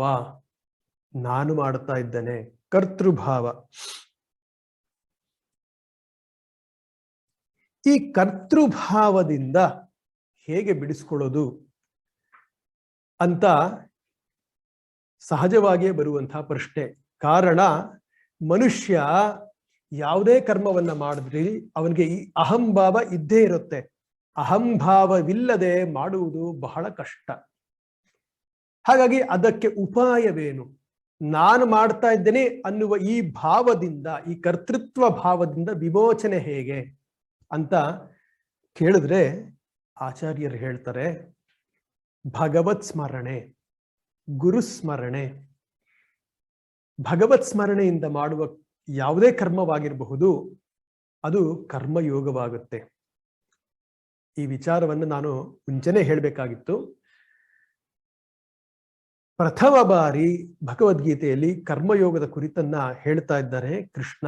ಕರ್ಮಯೋಗಿಯ ಲಕ್ಷಣಗಳನ್ನ ಕೂಡ ಇಲ್ಲಿ ಹೇಳ್ತಾ ಇದ್ದಾನೆ. ಕರ್ಮಯೋಗಿ ಯಾವ ಭಾವವನ್ನ ಹೊಂದು ಮಾಡಬೇಕು ಕರ್ಮವನ್ನ ಅನ್ನೋದ್ರ ಕುರಿತು ಹೇಳ್ತಾ ಇದ್ದಾನೆ. ಇಲ್ಲಿ ಲೌಕಿಕ ಆಸಕ್ತಿ ಇರ್ತಕ್ಕಂತಹ ಆಧ್ಯಾತ್ಮಿಕ ಗಂಧಗಾಳಿ ಇಲ್ದಿರ್ತಕ್ಕಂಥವ್ರಿಗೆಲ್ಲ ಹೇಳ್ತಾ ಇರೋದು.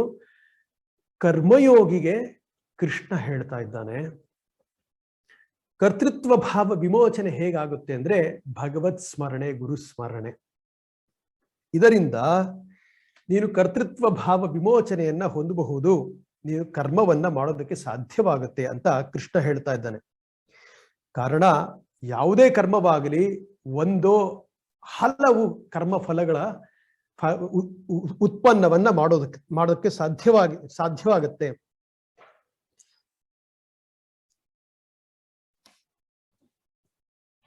ಒಂದು ಉದಾಹರಣೆಯನ್ನ ಕೊಡಕ್ಕೆ ಇಷ್ಟಪಡ್ತಾರೆ. ಕರ್ತೃತ್ವ ಭಾವದಿಂದ ವಿಮೋಚನೆಯನ್ನ ಹೇಗೆ ಪಡಿಬಹುದು ಅಂದ್ರೆ, ಸಮರ್ಥ ರಾಮದಾಸರು ಶಿವಾಜಿಯ ಗುರು.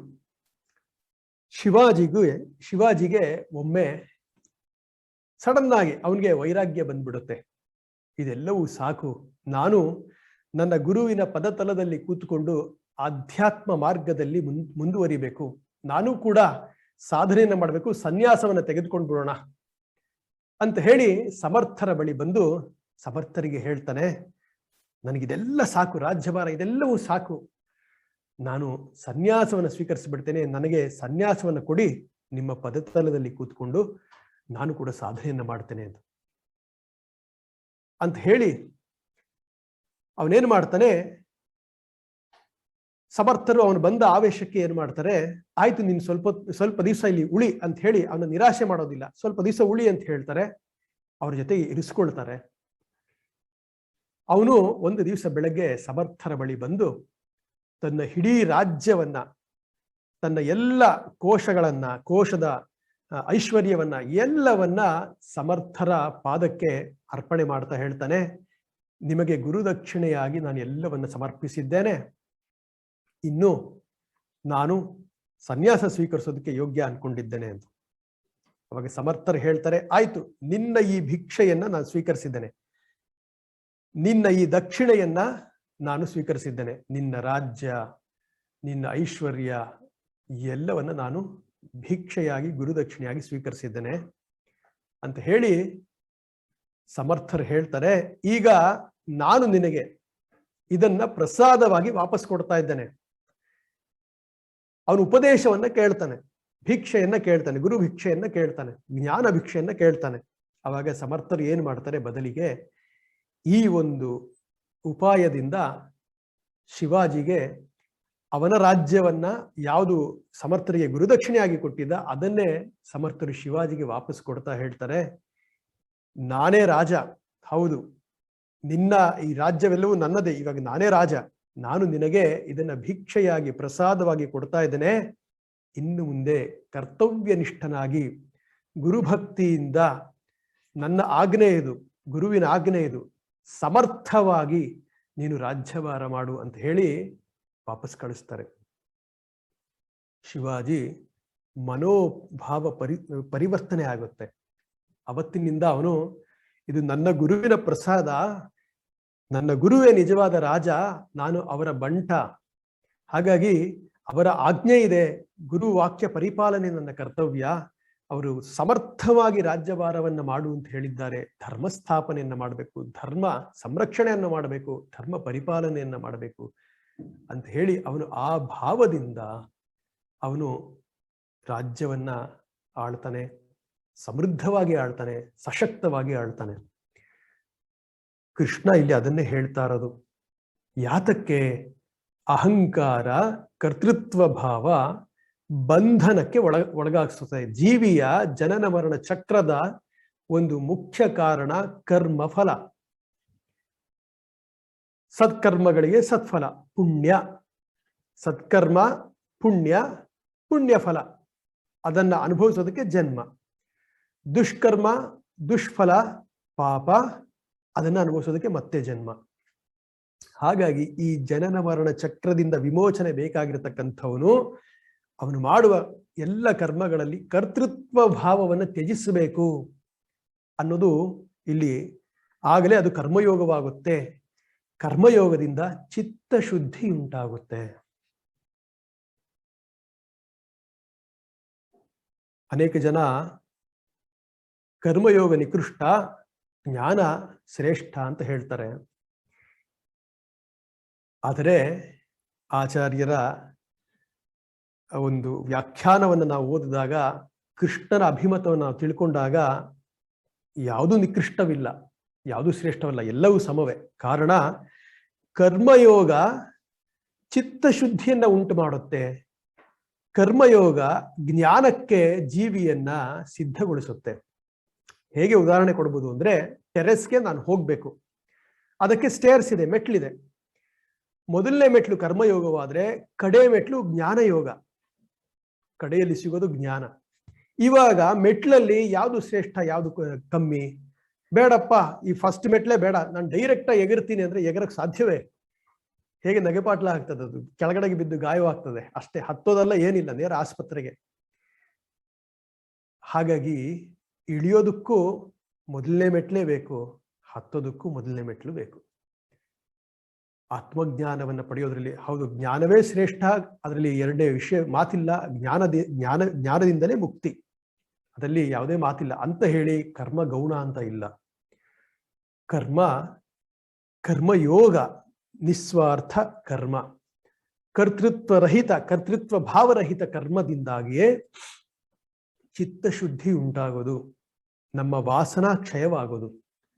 ಆ ಒಂದು ಮನಸ್ಸಿನಿಂದ ಮನಃಶುದ್ಧಿಯಾದ ನಂತರವೇ ಜ್ಞಾನಯೋಗಕ್ಕೆ ಪ್ರವೇಶ, ಮುಂದಿನ ಯಾತ್ರೆ ಸಾಧ್ಯ. ಹಾಗಾಗಿ ಕರ್ಮಯೋಗ ಜ್ಞಾನಯೋಗದ ತನಕ ಕರ್ಕೊಂಡು ಹೋಗುತ್ತೆ, ಮುಂದಿನ ಯಾತ್ರೆ ಜ್ಞಾನಯೋಗದಿಂದ.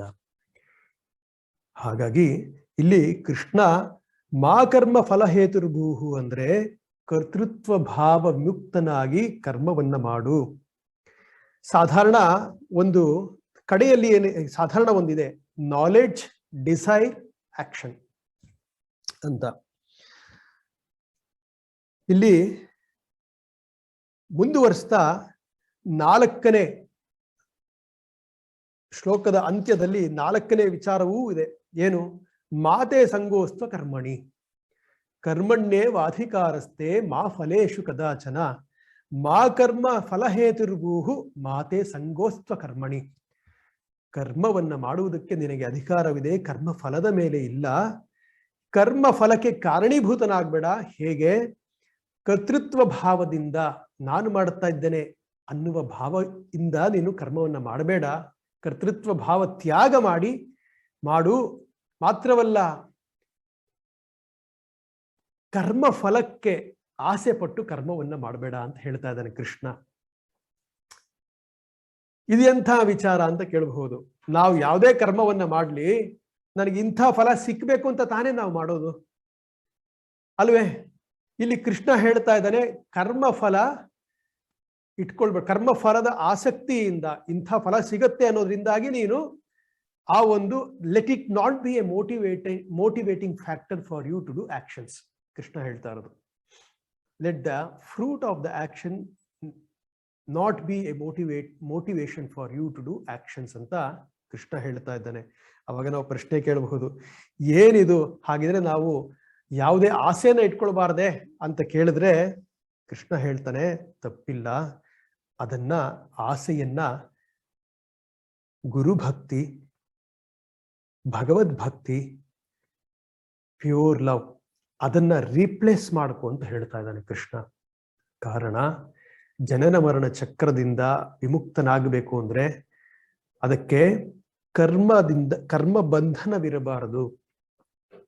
ಒಂದು ಉದಾಹರಣೆಯನ್ನು ಕೊಡೋದಾಗಿದ್ರೆ, ಲಾಕ್ ಅಂಡ್ ಕೀ ಇದೆ. ಕೀ ಇಂದ ನಾವು ಎಡಗಡೆಗೆ ತಿರುಗಿಸಿದ್ರೆ ಲಾಕ್ ಓಪನ್ ಆಗತ್ತೆ, ಕೀನ ಬಲಗಡೆಗೆ ಲಾಕ್ ಆಗತ್ತೆ, ಬಲಗಡೆಗೆ ತಿರುಗಿಸಿದ್ರೆ ಓಪನ್ ಆಗತ್ತೆ. ಲಾಕ್ ಅನ್ನೋದು ಜ್ಞಾನವಾದರೆ, ಕರ್ಮ ಅನ್ನೋದು ಕೀಲಿಕೈ. ನಾನು ಮಾಡ್ತಾ ಇದ್ದೇನೆ ಅಂತ ಕರ್ತೃತ್ವ ಭಾವದಿಂದ ನೀವು ಮಾಡಿದ್ರೆ ಅದನ್ನ ಎಡಬದಿಗೆ ತಿರುಗಿಸಿದ ಹಾಗೆ, ಎಡಬದಿಗೆ ತಿರುಗಿಸಿದ್ರೆ ಲಾಕ್ ಆಗತ್ತೆ, ನಾವು ಲಾಕ್ ಆಗಿಬಿಡ್ತೇವೆ ಜನನ ಮರಣದಲ್ಲಿ. ಬಲಬದಿಗೆ ತಿರುಗಿಸೋದು ಅಂದ್ರೆ ಕರ್ತೃತ್ವ ಭಾವ ವಿಮುಕ್ತನಾಗಿ ಮಾಡಿದಾಗ ಮೋಕ್ಷಕ್ಕೆ ಕಾರಣವಾಗುತ್ತೆ, ಬಂಧನ ವಿಮುಕ್ತರಾಗ್ತೇವೆ ಜನನ ಮರಣ ಚಕ್ರದಿಂದ ಅಂತ. ಇದಕ್ಕೆ ಮುಖ್ಯವಾಗಿ ಒಂದು ಭಾವ ಬೇಕು. ಇನ್ನು 5 ನಿಮಿಷದಲ್ಲಿ ನಾನು ಮುಗಿಸ್ತೇನೆ. ಒಂದು ಭಾವ ನಾನು ಎಷ್ಟೇ ಸಾಮರ್ಥ್ಯಶಾಲಿ ಆಗಿರಬಹುದು, ಎಷ್ಟೇ ನನ್ನಲ್ಲಿ ಪಾಂಡಿತ್ಯವಿರಬಹುದು, ಎಷ್ಟೇ ಕ್ರಿಯಾತ್ಮಕತೆ ಇರಬಹುದು, ಆದರೆ ಒಂದು ಶಕ್ತಿಯ ಮೂಲಕವೇ ನಾನು ಎಲ್ಲ ಕರ್ಮಗಳನ್ನು ಜೀವನದಲ್ಲಿ ಮಾಡೋದಕ್ಕೆ ಸಾಧ್ಯ. ಅಮ್ಮ ಬಹಳ ಸೊಗಸಾದಂತಹ ಒಂದು ಉದಾಹರಣೆಯನ್ನು ಕೊಡ್ತಾರೆ. ಕೈ ಎತ್ತುತ್ತೀವಿ ಮೇಲೆ, ಈ ಕೈ ಎತ್ತಿದಾಗ ಅದು ಇಳಿಸ್ಬೇಕು ಅಂದ್ರೆ ಈ ಶಕ್ತಿ ಇದರ ಹಿಂದೆ ಒಂದು ಶಕ್ತಿ ಕೆಲಸ ಮಾಡ್ತಾ ಇದೆ. ಅಥವಾ ಆಕಳಿಸ್ತೇವೆ, ಬಾಯಿ ತೆಗಿತೀವಿ ಹಾ ಅಂತ, ಅದು ಮುಚ್ಚಬೇಕು ಅಂದ್ರೆ ಅದರ ಹಿಂದೆ ಒಂದು ಶಕ್ತಿ ಕಾರ್ಯಗತವಾಗಿದೆ, ಅದರ ಶಕ್ತಿ ಇದೆ. ಆ ಶಕ್ತಿ ಇಲ್ಲದೆ ಹೋದರೆ ಯಾವುದೂ ಸಾಧ್ಯವಿಲ್ಲ ಜಗತ್ತಿನಲ್ಲಿ. ಇಲ್ಲಿ ಕೃಷ್ಣ ಅದನ್ನೇ ಹೇಳ್ತಾ ಇರೋದು. ನಾನು ಮಾಡ್ತಾ ಇದ್ದೀನಿ ಅಂತ ಅನ್ಕೊಳ್ಬೇಡ. ಕರ್ತೃತ್ವ ಭಾವ, ನಿನ್ನಿಂದ ಏನ್ ಮಾಡಕ್ಕೆ ಸಾಧ್ಯ? ಎತ್ತಿದ ಕೈ ಇಳಿಸ್ಬೇಕು ಅಂದ್ರೆ ಆ ಶಕ್ತಿಯ ಕೃಪೆ ಬೇಕು. ತೆಗೆದಿದ್ದ ಬಾಯಿ ಮುಚ್ಚಬೇಕು ಅಂದ್ರೆ ಆ ಶಕ್ತಿಯ ಕೃಪೆ ಬೇಕು. ನನಗೆ ಸ್ಟ್ರೋಕ್ ಆಗೋಯ್ತು ಅಂತ ಇಟ್ಕೊಳ್ಳಿ, ಕೈಕಾಲು ಆಡ್ಸಕ್ ಆಗತ್ತೆ. ಆ ಕೃಪೆ ಇಲ್ಲದೆ ಹೋದ್ರೆ, ಭಗವತ್ ಕೃಪೆ ಇಲ್ಲದೆ ಹೋದ್ರೆ ಯಾವ ಕರ್ಮವೂ ಮಾಡಕ್ ಸಾಧ್ಯ ಇಲ್ಲ. ಹಾಗಾಗಿ ಅರ್ಜುನ, ಒಂದು ಭಾವವನ್ನ ತಾಳು. ಯಾವುದೇ ಕರ್ಮವನ್ನ ಮಾಡಿದ್ರು ಕೂಡ ನೀನು ಅದರ ಹಿಂದೆ ಈ ಒಂದು ಭಾವವಿರಲಿ, ಇದು ಭಗವತ್ ಕೃಪೆಯಿಂದ, ಭಗವತ್ ಶಕ್ತಿಯಿಂದ, ಅಥವಾ ಯಾರಿಗೆ ಸದ್ಗುರುಗಳಿದ್ದಾರೆ ಗುರುಕೃಪೆಯಿಂದ ನಾನು ಮಾಡ್ತಾ ಇದ್ದೇನೆ, ಗುರು ಕೊಟ್ಟಿರ್ತಕ್ಕಂಥ ಅವಕಾಶವಿದು, ನನಗೆ ಗುರು ಕಾರ್ಯವನ್ನ ಮಾಡ್ತಾ ಇದ್ದೇನೆ ಅಂತ ಯಾವಾಗ ಆ ಭಾವ ಬರುತ್ತೆ, ಬಂಧನವಿರೋದಿಲ್ಲ, ಕರ್ಮಕ್ಕೆ ಅಂಟುವಿಕೆ ಇರಲ್ಲ. ಇಲ್ಲಿ ಏನ್ ಹೇಳ್ತಾ ಇರೋದು, ಮಾತೆ ಸಂಗೋಸ್ತ್ವ ಕರ್ಮಣಿ, ಕರ್ಮಕ್ಕೆ ಕರ್ಮದ ಫಲವನ್ನ ನಿರೀಕ್ಷೆ ಇಟ್ಕೊಂಡು ನೀನು ಕರ್ಮವನ್ನ ಮಾಡಬೇಡ ಅಂದ ಮಾತ್ರಕ್ಕೆ ನಾನು ಏನು ಮಾಡೋದಿಲ್ಲ ಬಿಡ್ರಿ ಇನ್ನು ಮುಂದೆ ಅಂತ ಹೇಳಿ ಕೂತ್ಕೊಳ್ಳೋಕೆ ಸಾಧ್ಯವೇ ಇಲ್ಲ. ನಾನು ಎಲ್ಲ ಭಗವಂತನೇ ಮಾಡ್ತಾನೆ ಅಂದ್ರೆ ನಾನೇನು ಮಾಡಲ್ಲ, ಬಿಟ್ಬಿಡಿ, ನಾನು ಇನ್ನು ಮುಂದೆ ಏನು ಮಾಡೋದಿಲ್ಲ ಅಂತ ನೀವು ಕೂರೋದಕ್ಕೆ ಸಾಧ್ಯವೇ ಇಲ್ಲ. ಯಾಕೆಂದ್ರೆ ಮನುಷ್ಯ, ಗೀತೆಯಲ್ಲಿ ಹೇಳ್ತಾನೆ ಕೃಷ್ಣ, ಒಂದು ಕ್ಷಣವೂ ಕೂಡ ಕರ್ಮವನ್ನ ಮಾಡದೆ ಕೂರೋದಕ್ಕೆ ಸಾಧ್ಯವೇ ಇಲ್ಲ ಅಂತ. ಒಂದು ಸೊಗಸಾದಂತ ಒಂದು ಘಟನೆ ನಡೆದಿದೆ ಆಶ್ರಮದಲ್ಲಿ. ಒಮ್ಮೆ ಒಬ್ಬ ಬ್ರಹ್ಮಚಾರಿ ಅವನು ಬಂದು ವಿಶುದ್ಧಿಯಲ್ಲಿ ಕೆಲಸ ಮಾಡ್ತಾ ಇದ್ದ. ಅಂದ್ರೆ ಈ ಸೋಪ್ ಪೌಡರ್ ಅನ್ನ ಆಶ್ರಮದಲ್ಲಿ ತಯಾರಿಸ್ತಾರೆ. ಇಲ್ಲಿ 2,500 ಜನ ಇದ್ದಾರೆ ಅಮ್ಮನ ಆಶ್ರಮದಲ್ಲಿ. ಅವರೆಲ್ಲರಿಗಾಗಿ ಸೋಪ್ ಪೌಡರ್ವನ್ನ ಆಶ್ರಮದಲ್ಲಿ ಉತ್ಪನ್ನ ಮಾಡ್ತಾರೆ, ಹೊರಗಡೆ ಕೊಂಡ್ಕೊಳ್ಳೋದಿಲ್ಲ. ಆ ಒಂದು ಜವಾಬ್ದಾರಿಯನ್ನ ಆ ಬ್ರಹ್ಮಚಾರಿಗೆ ಕೊಟ್ಟಿದ್ರು, ಅವನು ಮಾಡ್ತಾ ಇದ್ದ.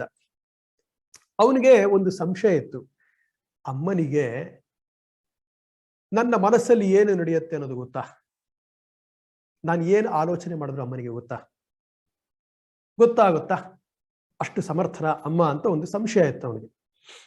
ಅವನೇನ್ ಮಾಡ್ದ, ಅಮ್ಮ ದರ್ಶನ ಕೊಡ್ತಾ ಇದ್ದಾರೆ, ಅಮ್ಮ ಬರುವ ಮಾರ್ಗದಲ್ಲಿ, ದರ್ಶನ ಮುಗಿಸಿ ತಮ್ಮ ಕೋಣೆಗೆ ಹೋಗುವ ಮಾರ್ಗದ ಮಧ್ಯದಲ್ಲಿ ಒಂದು ಮರದ ಕೆಳಗಡೆ ಕೂತ್ಕೊಂಡು ಧ್ಯಾನ ಮಾಡ್ತಾ ಇದ್ದಾನೆ, ಅಮ್ಮನದೇ ಧ್ಯಾನ ಮಾಡ್ತಾ ಇದ್ದಾನೆ. ಮನಸ್ಸಿನಲ್ಲಿ ಈ ಒಂದು ಸಂಶಯವೂ ಇದೆ, ಅಮ್ಮನಿಗೆ ನನ್ನ ಮನಸ್ಸಿನ ಸ್ಥಿತಿ, ನನ್ನ ಮನಸ್ಸಿನ ಆಲೋಚನೆ, ಅಮ್ಮ ಬ್ರಹ್ಮಜ್ಞಾನಿ ಆದ್ರೆ ಗೊತ್ತಾ ಅಂತ ಅನ್ಕೊಂಡು ಕೂತಿದ್ದಾನೆ.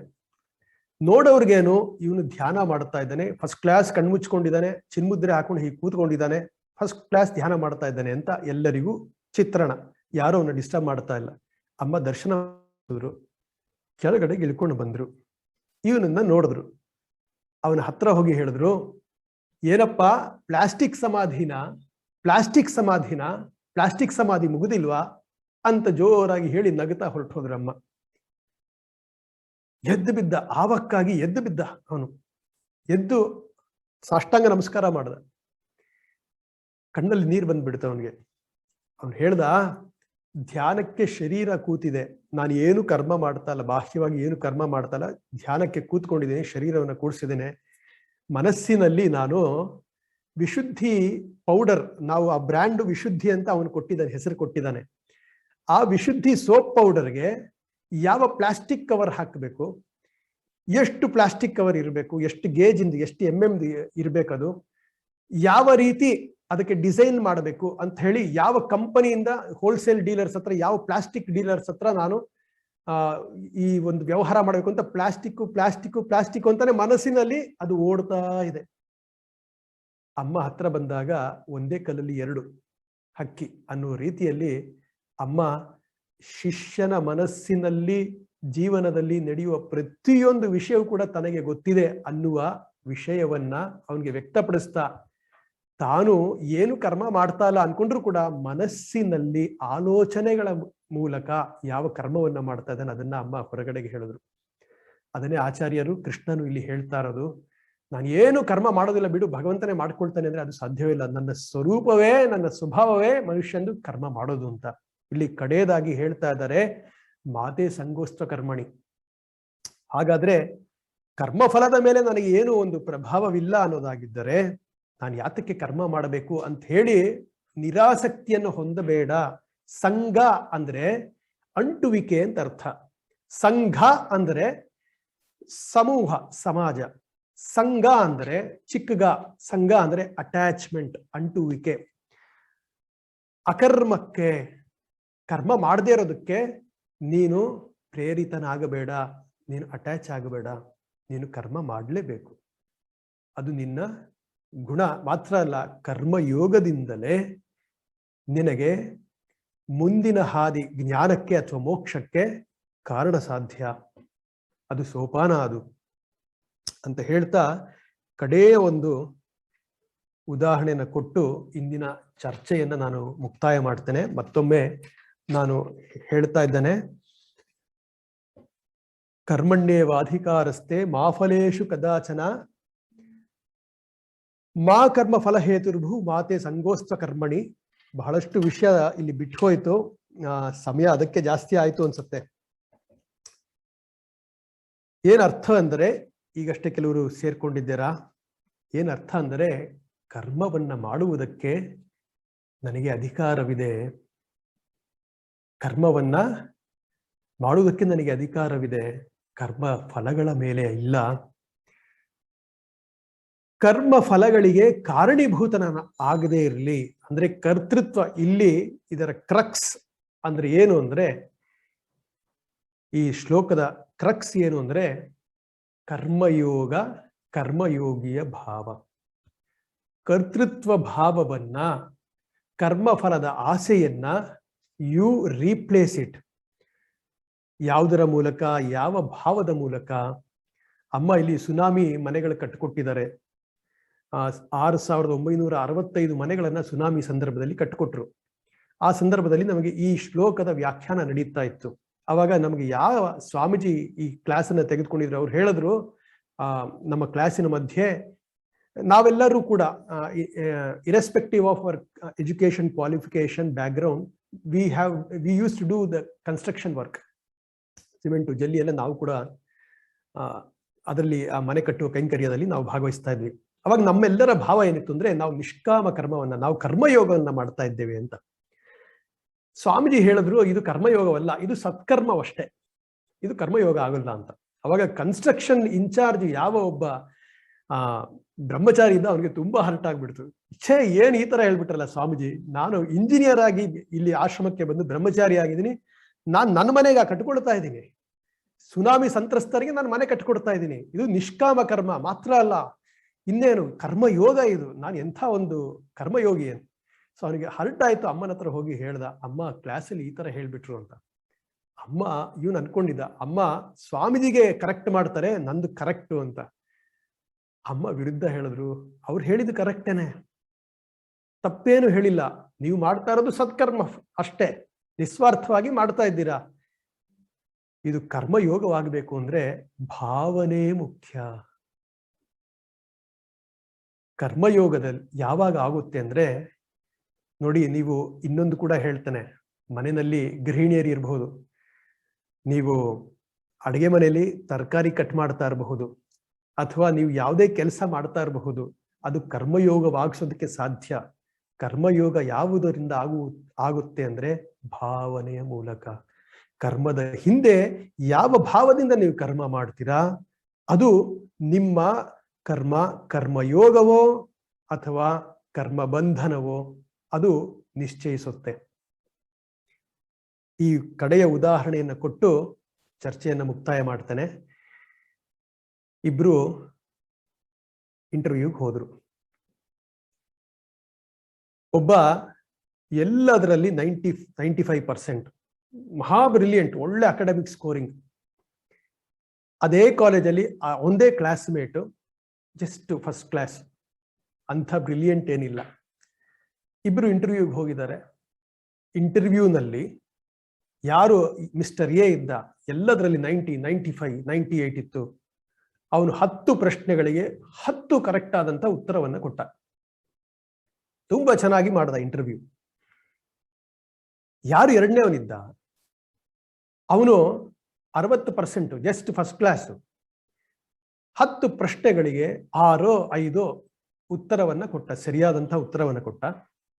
ತುಂಬಾ ಜನ ಇದ್ರು ಇಂಟರ್ವ್ಯೂನಲ್ಲಿ. ಇಂಟರ್ವ್ಯೂ ರಿಸಲ್ಟ್ ಸಾಯಂಕಾಲ ಅನೌನ್ಸ್ ಮಾಡ್ತೀವಿ ಅಂತ ಹೇಳಿದ್ರು. ಇಂಟರ್ವ್ಯೂ ರಿಸಲ್ಟ್ ಅನೌನ್ಸ್ ಮಾಡೋದಕ್ಕೆ ಮುಂಚೆ ಯಾರು ಇಂಟರ್ವ್ಯೂ ಮಾಡಿದ್ರು ಆ ಪ್ಯಾನೆಲ್ ಅವರು, ಮಿಸ್ಟರ್ ಬಿ ಅವನನ್ನ ಕರೆದು ಹೇಳಿದ್ರು, ಇದರ ಮಧ್ಯೆ ಏನಾಗಿತ್ತು, ಅಥವಾ ಹೀಗೆ ಹೇಳ್ತೇನೆ, ಬಿ ಯಾರಿದ್ದ ಅವನು ಕೆಲಸಕ್ಕೆ ಸೆಲೆಕ್ಟ್ ಆದ, ಏ ಆಗಲಿಲ್ಲ. ಇನ್ ಸ್ಪೈಟ್ ಆಫ್ ಅವನ ಎಲ್ಲ ಅಕಾಡೆಮಿಕ್ ಪ್ರೊಫೈಲ್, ಅವನು ಎಲ್ಲ ಸರಿಯಾದ ಉತ್ತರವಿದ್ದರೂ ಕೂಡ ಅವನು ಸೆಲೆಕ್ಟ್ ಆಗಲಿಲ್ಲ. ಅವನ ಕ್ಲಾಸ್ಮೇಟ್ ಇನ್ನೊಬ್ಬ ಇದ್ನಲ್ಲ, 60% ಹುಡುಗ, 5-6 ಪ್ರಶ್ನೆಗೆ ಸರಿಯಾದ ಕೊಟ್ಟಿದ್ದಾನೆ ಉತ್ತರ, ಅವನು ಸೆಲೆಕ್ಟ್ ಆದ.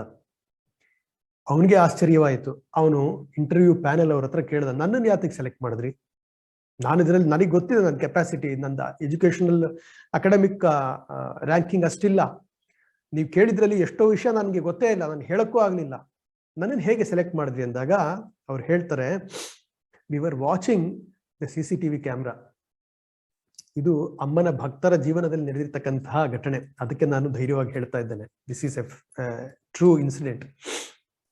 ಅಮ್ಮ ಎಷ್ಟೋ ಬಾರಿ ನಮ್ಗೆ ಹೇಳಿದ್ದಾರೆ ಕರ್ಮದ ಈ ಒಂದು ಶ್ಲೋಕವನ್ನ ಹೇಳೋದಕ್ಕೆ. ಅವನ್ ಇಂಟರ್ವ್ಯೂ ಮುಗಿದಿದೆ. He was the last candidate to be called for interview. Those who are had come.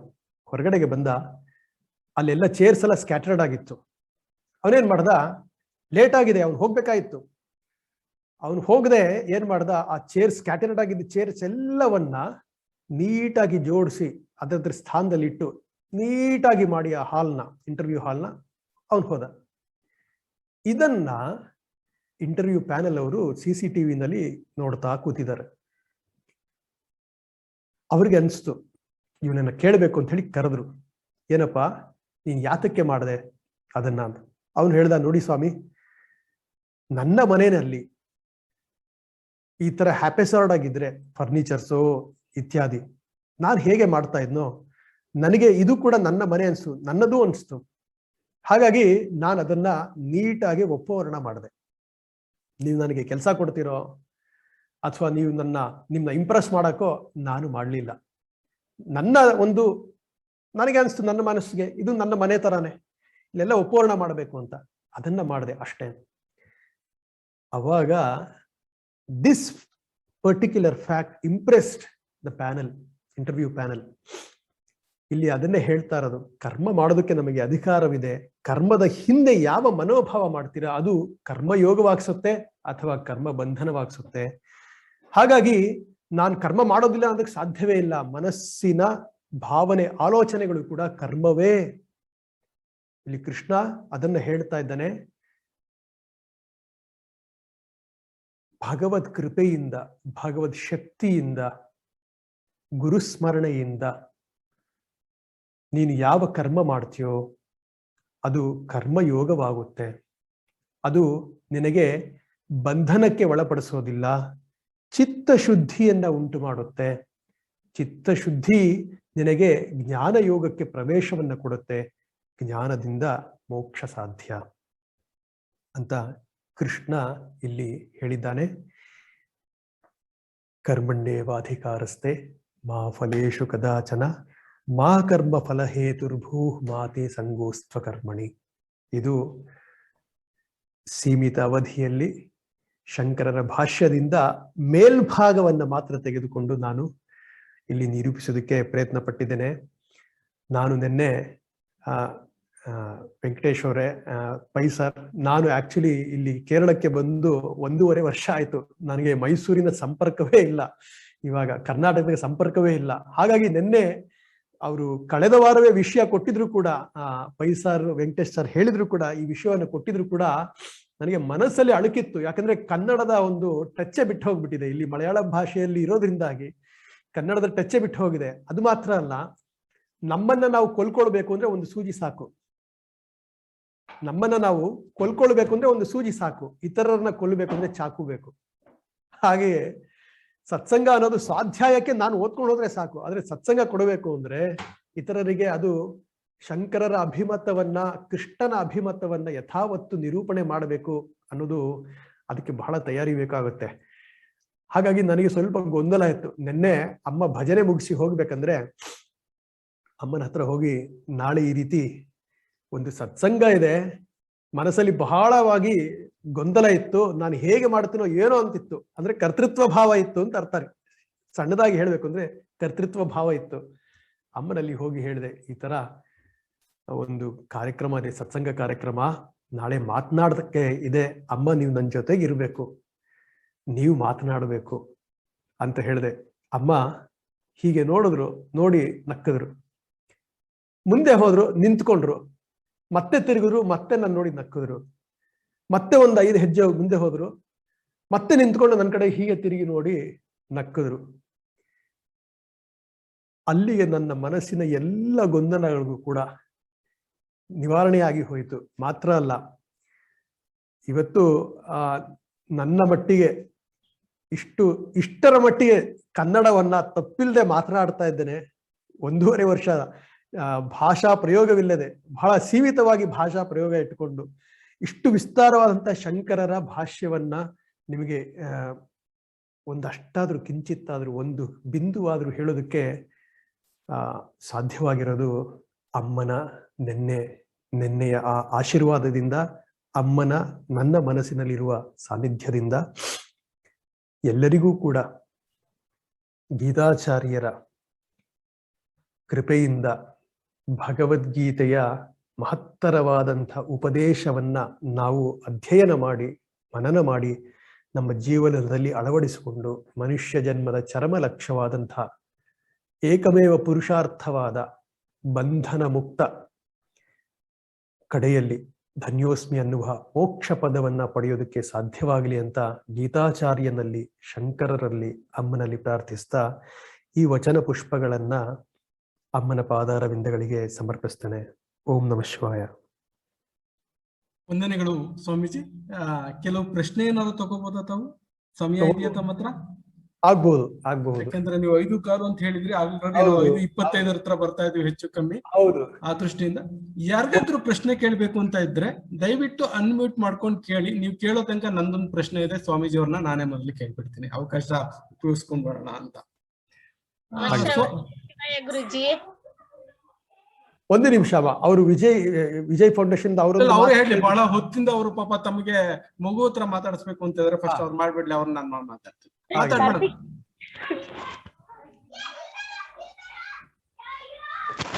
ಕೇಳಿಮಾ. ನಮಃಶಿವಾಯ ಗುರುಜಿ. ನಮಃಶಿವಾಯ. ನೀವು ನೋಡಿ ತುಂಬಾ ಖುಷಿ ಆಯ್ತು. ಬಟ್ 1/2 hour ಸ್ವಲ್ಪ ಲೇಟ್ ಆಗ್ಬಿಟ್ಟೆ. ಇದೇ ರೀತಿ ಮಧ್ಯಾಹ್ನದಲ್ಲಿ ಮಾಡ್ತಿದ್ರೆ ನಮಗೂ ಒಂಥರ ಚೆನ್ನಾಗಿರುತ್ತೆ, ನಾವು ಕಲಿಯೋದೆಲ್ಲ ಇರುತ್ತೆ ನಿಮ್ಮಿಂದ ಅನ್ನೋದು ನನ್ಗೆ ಇವತ್ತು ಹೇಳ್ಬೇಕು ಅಂತ ಖುಷಿಯಿಂದ ಹೇಳ್ತಾ ಇದ್ದೀನಿ ಗುರುಜಿ.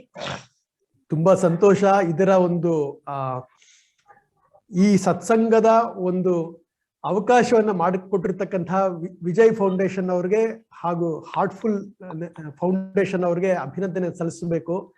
ಅವರು ಇದರ ನೇರವಾಗಿ ಇದ್ದಾರೆ. ಅವರು ಕೂಡ ಅನೇಕ ಕಾರ್ಯಕ್ರಮಗಳನ್ನ ಈ ರೀತಿ ಮಾಡ್ತಾ ಇದ್ದಾರೆ. ನಿಜವಾಗಿಯೂ ಕೂಡ ಅವರಿಗೆ ತುಂಬು ಹೃದಯ ಧನ್ಯವಾದವನ್ನ ಅರ್ಪಿಸ್ತೇನೆ ಈ ಒಂದು ಅವಕಾಶ ಮಾಡಿಕೊಟ್ಟಿರೋದಕ್ಕೆ. ಸ್ವಾಮೀಜಿ ಅವರ ನನ್ನ ಪ್ರಶ್ನೆ ಏನಂದ್ರೆ, ಸರ್, ಅಮ್ಮನ್ನ ನಾವು ದೂರದಿಂದ ನೋಡ್ತಾ ಇದ್ರೆ ನಮ್ಗೆ, ಯಾಕೆಂದ್ರೆ ನಿಮ್ಮಷ್ಟು ಹತ್ತಿರದಿಂದ ನೋಡ್ಲಿಕ್ಕೆ ಸಾಧ್ಯ ಅವಕಾಶ ಸಿಕ್ಕಿಲ್ಲ. 1-2 ಬಾರಿ ನಾವು ನೋಡಿದೀವಿ ಅಮ್ಮನ್ನ. ನೋಡಿದಾಗ ಏನ್ಸುತ್ತೆ ಅಂದ್ರೆ, ಅಮ್ಮಂದು she is an embodiment of love, pure bhakti. ಅಲ್ಲಿ ನೋಡಿದ್ರೆ ಕೃಷ್ಣ ಕೃಷ್ಣ ಅಂತ ಇರ್ತಾರೆ, ಮಕ್ಕಳು ನೋಡಿದ್ರೆ ನಾನು ಮುದ್ದು ಮಗನೇ ಮುದ್ದು ಮಗಳೇ ಅಂತ ಹೇಳ್ತಾ ಇರ್ತಾರೆ. So it's A totally love, ಅಂದ್ರೆ ಒಂದು ಭಕ್ತಿ ಪಂಥ ಅಂತ ಹೇಳಿದ್ರೆ ತಪ್ಪಾಗ್ಲಾರ್ದು. ಆ ಭಕ್ತಿಯ ಮಡಿಲಲ್ಲಿ ಜ್ಞಾನ ಸೂರ್ಯ ಉದಯಿಸಿದ್ದಾರೋ ಹೇಗೆ? ಶಾಸ್ತ್ರದ ಪ್ರಕಾರ ಬಹಳ ಒಳ್ಳೆ ಪ್ರಶ್ನೆ. ಯಾಕಂದ್ರೆ ಕೇರಳ ಏನಿದೆ, ಕೇರಳದಲ್ಲಿ ಅಮ್ಮನನ್ನ 2 ರೀತಿ ನೋಡ್ತಾರೆ. ಇಲ್ಲಿ ಅನೇಕ ಜನರ ಒಂದು ಆರೋಪಣೆ ಅಂತಲೂ ಹೇಳಬಹುದು. ಅಮ್ಮ ಬಂದು ಒಂದು ಭಕ್ತಿ ಪ್ರಧಾನವಾದಂತಹ ಒಂದು ಆಶ್ರಮ ಅಷ್ಟೇ, ಅಲ್ಲಿ ಜ್ಞಾನಕ್ಕೆ ಅವಕಾಶವಿಲ್ಲ, ಕರ್ಮ ಹಾಗೂ ಭಕ್ತಿಗೆ ಮಾತ್ರ ಅಂತ ಹೇಳ್ತಾರೆ ಒಂದು ದೃಷ್ಟಿ. ನಿಮ್ಮ ಪ್ರಶ್ನೆಯನ್ನ ನಾನು ತೆಗೆದುಕೊಂಡ್ರೆ, ಅಮ್ಮ ಪ್ರೇಮಾವತಾರ, ಪ್ರೇಮ ಸ್ವರೂಪ, ಜ್ಞಾನದ ಒಂದು ಬೆಳಕಲ್ಲಿ ಹೇಗೆ ಬಂತು ಅಂದ್ರೆ, ಶಾಸ್ತ್ರ ಒಂದು ಮಾತನ್ನು ಹೇಳುತ್ತೆ, ಭಕ್ತಿ ಜ್ಞಾನ ಒಂದೇ ನಾಣ್ಯದ ಎರಡು ಮುಖಗಳು. ಭಕ್ತಿಯ ಅರ್ಥ ನಿಜವಾಗಿಯೂ ಏನು ಅಂದ್ರೆ, ಭಕ್ತಿಯ ನಿಜವಾದ ಅರ್ಥವೇನು ಅಂದ್ರೆ, ಯಾವುದು ಶಾಶ್ವತವೋ ಅದರ ಹಿಂದೆ ಮನಸ್ಸನ್ನು ನಾವು ತೊಡಗಿಸ್ಕೊಳ್ಳೋದು, ಅದರ ಸತತ ಸ್ಮರಣೆ, ಅದನ್ನ ಪಡೆಯುವ ಸತತ ನಿರಂತರ ಪರಿಶ್ರಮ. ಅದಕ್ಕಾಗಿ ಎಲ್ಲವೂ ಕೂಡ, ಅದಕ್ಕೆ ಜ್ಞಾನ ಬೇಕಲ್ವೇ? ಸೊ ಭಕ್ತಿ ಜ್ಞಾನ ಒಂದು ನಾಣ್ಯದ ಎರಡು ಮುಖ. ನಿಜವಾದ ಭಕ್ತ ಜ್ಞಾನಿ, ನಿಜವಾದ ಜ್ಞಾನಿ ಭಕ್ತ. ಇದಕ್ಕೆ ಉದಾಹರಣೆಯನ್ನು ಕೊಡೋದಾಗಿದ್ರೆ ರಮಣ ಮಹರ್ಷಿಗಳು, ಶಂಕರಾಚಾರ್ಯರು, ಎಲ್ಲ ಜ್ಞಾನ ಈ ನಮ್ಮ ಭಾರತದ ಮಣ್ಣಿನಲ್ಲಿ ಹುಟ್ಟಿರ್ತಕ್ಕಂತಹ ಅವತರಿಸಿರ್ತಕ್ಕಂಥ ಎಲ್ಲ ಅವತಾರ ಪುರುಷರು ಜ್ಞಾನಿಗಳು, ಮಹಾತ್ಮರು. ರಮಣ ಮಹರ್ಷಿಗಳು ವೇದಾಂತಕ್ಕೆ, ಅದ್ವೈತ ಸಿದ್ಧಾಂತಕ್ಕೆ ಈ ನಮ್ಮ ಇತ್ತೀಚಿನ ಕಾಲದಲ್ಲಿ ಬಹಳ ಹೆಸರುವಾಸಿಯಾದಂತಹ, ನಮ್ಗೆಲ್ಲರಿಗೂ ತಿಳಿದಿರ್ತಕ್ಕಂತಹ ಮಹಾತ್ಮರು. ರಮಣ ಮಹರ್ಷಿಗಳು ಅಂದ್ರೆ ವೇದಾಂತ, ರಮಣ ಮಹರ್ಷಿಗಳು ಅಂದ್ರೆ ಅದ್ವೈತ. ಯಾರೇ ಬಂದು ಏನೇ ಪ್ರಶ್ನೆ ಕೇಳಿದ್ರು ಕೂಡ ಹೂ ಆಮ್ ಐ, ಅದನ್ನ ನೀನು ತಿಳ್ಕೊ, ಈ ಪ್ರಶ್ನೆ ಎಲ್ಲಿ ಉದ್ಭವಿಸ್ತಾ ಇದೆ ಅಲ್ಲಿ ಕೇಳು ಅಂತ ಹೇಳ್ತಾರೆ. ಅರುಣಾಚಲ ಅಂದ್ರೆ ಸಾಕು, ಅವ್ರ ಕಣ್ಣಲ್ಲಿ ನೀರು ಬಂದ್ಬಿಡೋದು ಧಾರಾಕಾರವಾಗಿ. ಮಾತ್ರವಲ್ಲ, ಶಂಕರಾಚಾರ್ಯರು ಇದೊಂದು ಅಭಿಪ್ರಾಯವಿದೆ, ಜ್ಞಾನಿಯಾದವನು ಭಕ್ತನಾಗಿರೋಕ್ ಸಾಧ್ಯವಿಲ್ಲ ಅಂತ. ಅದು ತಪ್ಪು. ಯಾಕಂದ್ರೆ ಶಂಕರಾಚಾರ್ಯರು ಬಹುಶಃ ಅವರಷ್ಟು ಸ್ತೋತ್ರಗಳನ್ನ ಬರೆದಿರ್ತಕ್ಕಂಥವ್ರು, ರಚಿಸಿರ್ತಕ್ಕಂಥವ್ರು ಬೇರೆ ಯಾರನ್ನೂ ಕೂಡ ನಾವು ನೋಡೋದಿಲ್ಲ. ಮಾತ್ರವಿಲ್ಲ, ಪೂಜಾ ಪದ್ಧತಿಯನ್ನ, ಪಂಚಾಯತನ ಪೂಜಾ ಪದ್ಧತಿಯನ್ನ, ಮಾತ್ರವಲ್ಲ ಈ ಶ್ರೀಚಕ್ರ ಸ್ಥಾಪನೆಯನ್ನ ಹಲವಾರು ಕಡೆಗೆ ಮಾಡಿ ಭಕ್ತಿ ಮಾರ್ಗವನ್ನ ಅವರು ಪ್ರಚುರ ಮಾಡಿಸಿದ್ದಾರೆ. ಒಬ್ಬ ಜ್ಞಾನಿಯಲ್ಲಿ ಭಕ್ತಿ ಸಹಜ, ಭಕ್ತನಲ್ಲಿ ಜ್ಞಾನ ಸಹಜ. ಅದು ಅವರ ಸ್ವರೂಪವೇ.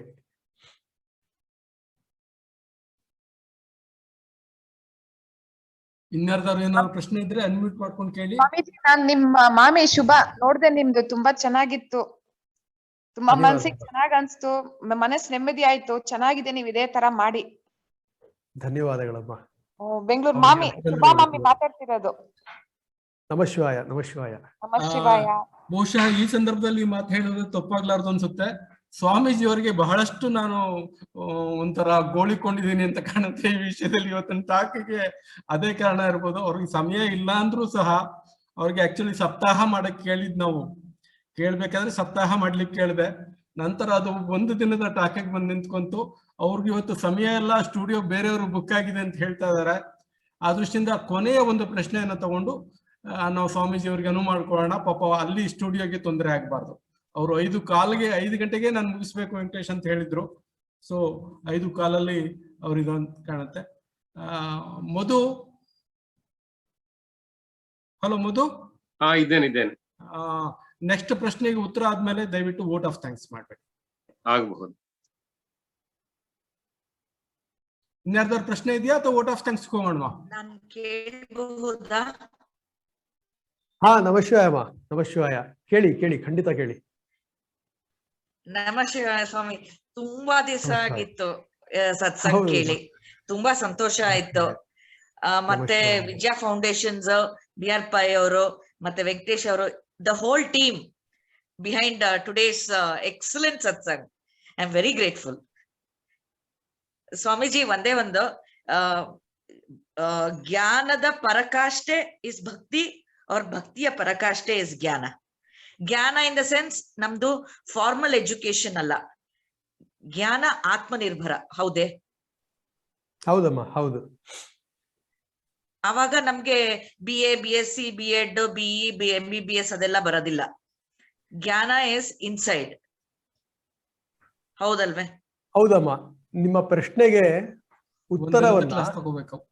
ಉತ್ತರವನ್ನ ಒಂದು ಉದಾಹರಣೆ ಮೂಲಕ ಕೊಡ್ತೇನೆ. ಹಾ, ಅದು ರಾಧೆ. ಕರೆಕ್ಟ್.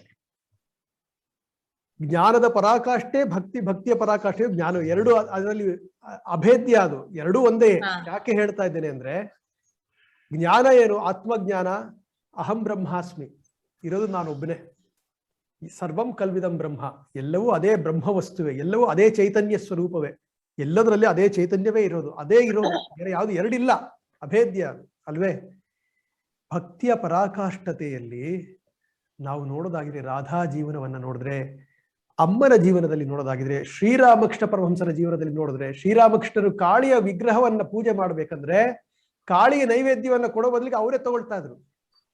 ಅಲ್ಲಿ ತಾದಾತ್ಮ್ಯ ಬಂದುಬಿಡ್ತು ಅಲ್ವೇ? ಕಾಳಿಯಲ್ಲಿ ನಾನೇ ಕಾಳಿ, ಅವಳು ಮೃಣ್ಮಯಿ ಅಲ್ಲ ಚಿನ್ಮಯಿ, ಆದ್ರೆ ಇಲ್ಲಿ ಅವಳೇ ಇರೋದು, ಒಳಗಡೆನೂ ಅವಳೇ ಇರೋದು, ಎಲ್ಲವೂ ಕೂಡ ಬ್ರಹ್ಮವೇ. ಭಕ್ತಿಯ ಪರಾಕಾಷ್ಠತೆಯಲ್ಲಿಯೂ ಕೂಡ ನಾವು ನೋಡೋದು ಜ್ಞಾನವೇ,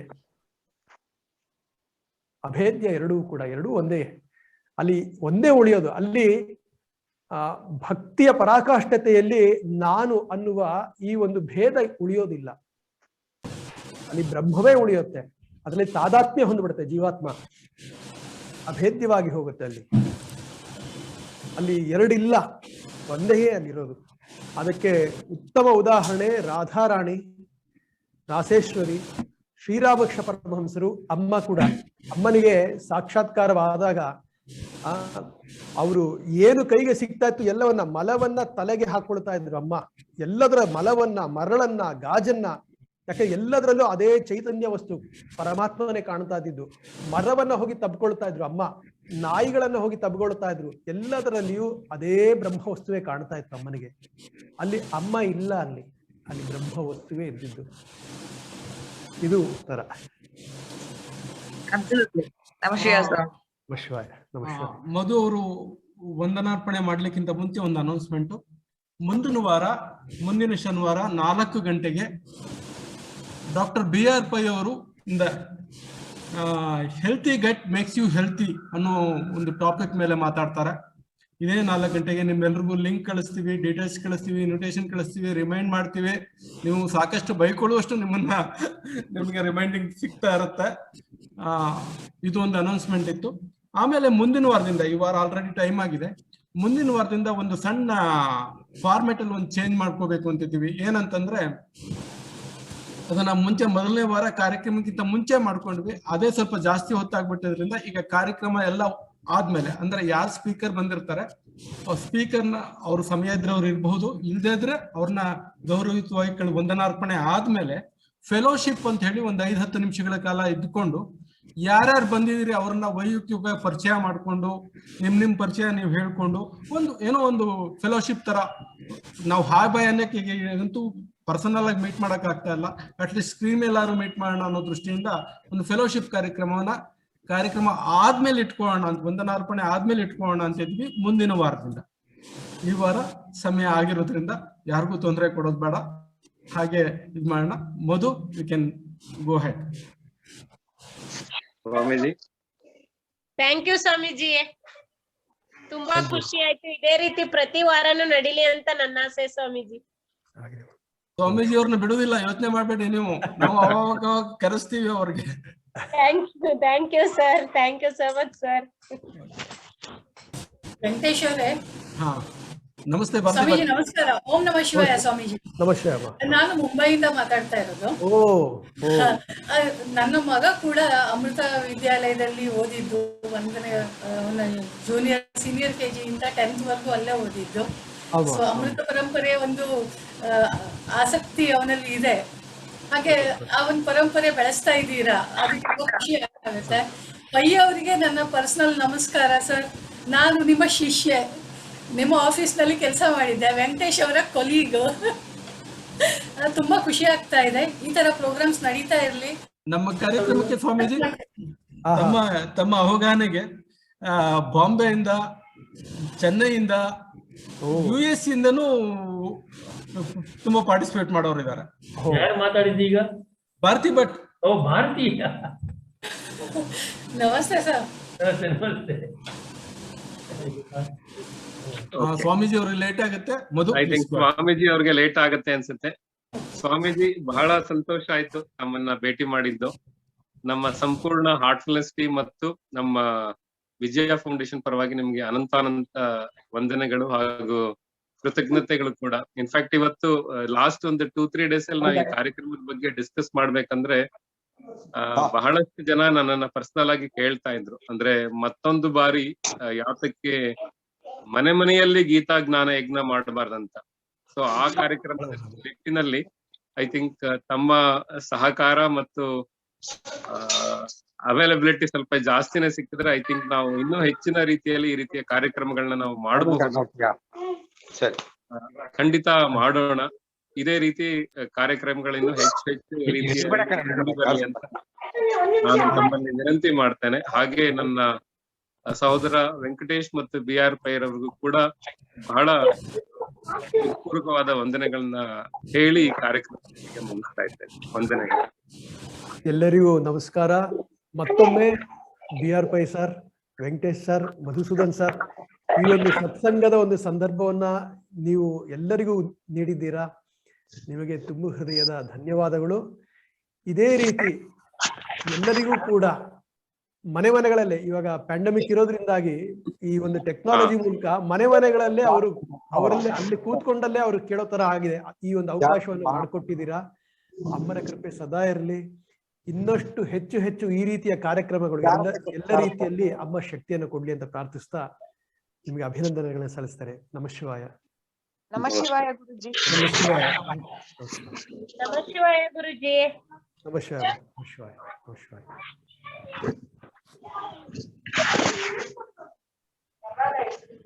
ಜೋಪಾನ ಚಿಕ್ಕು. Thank you all.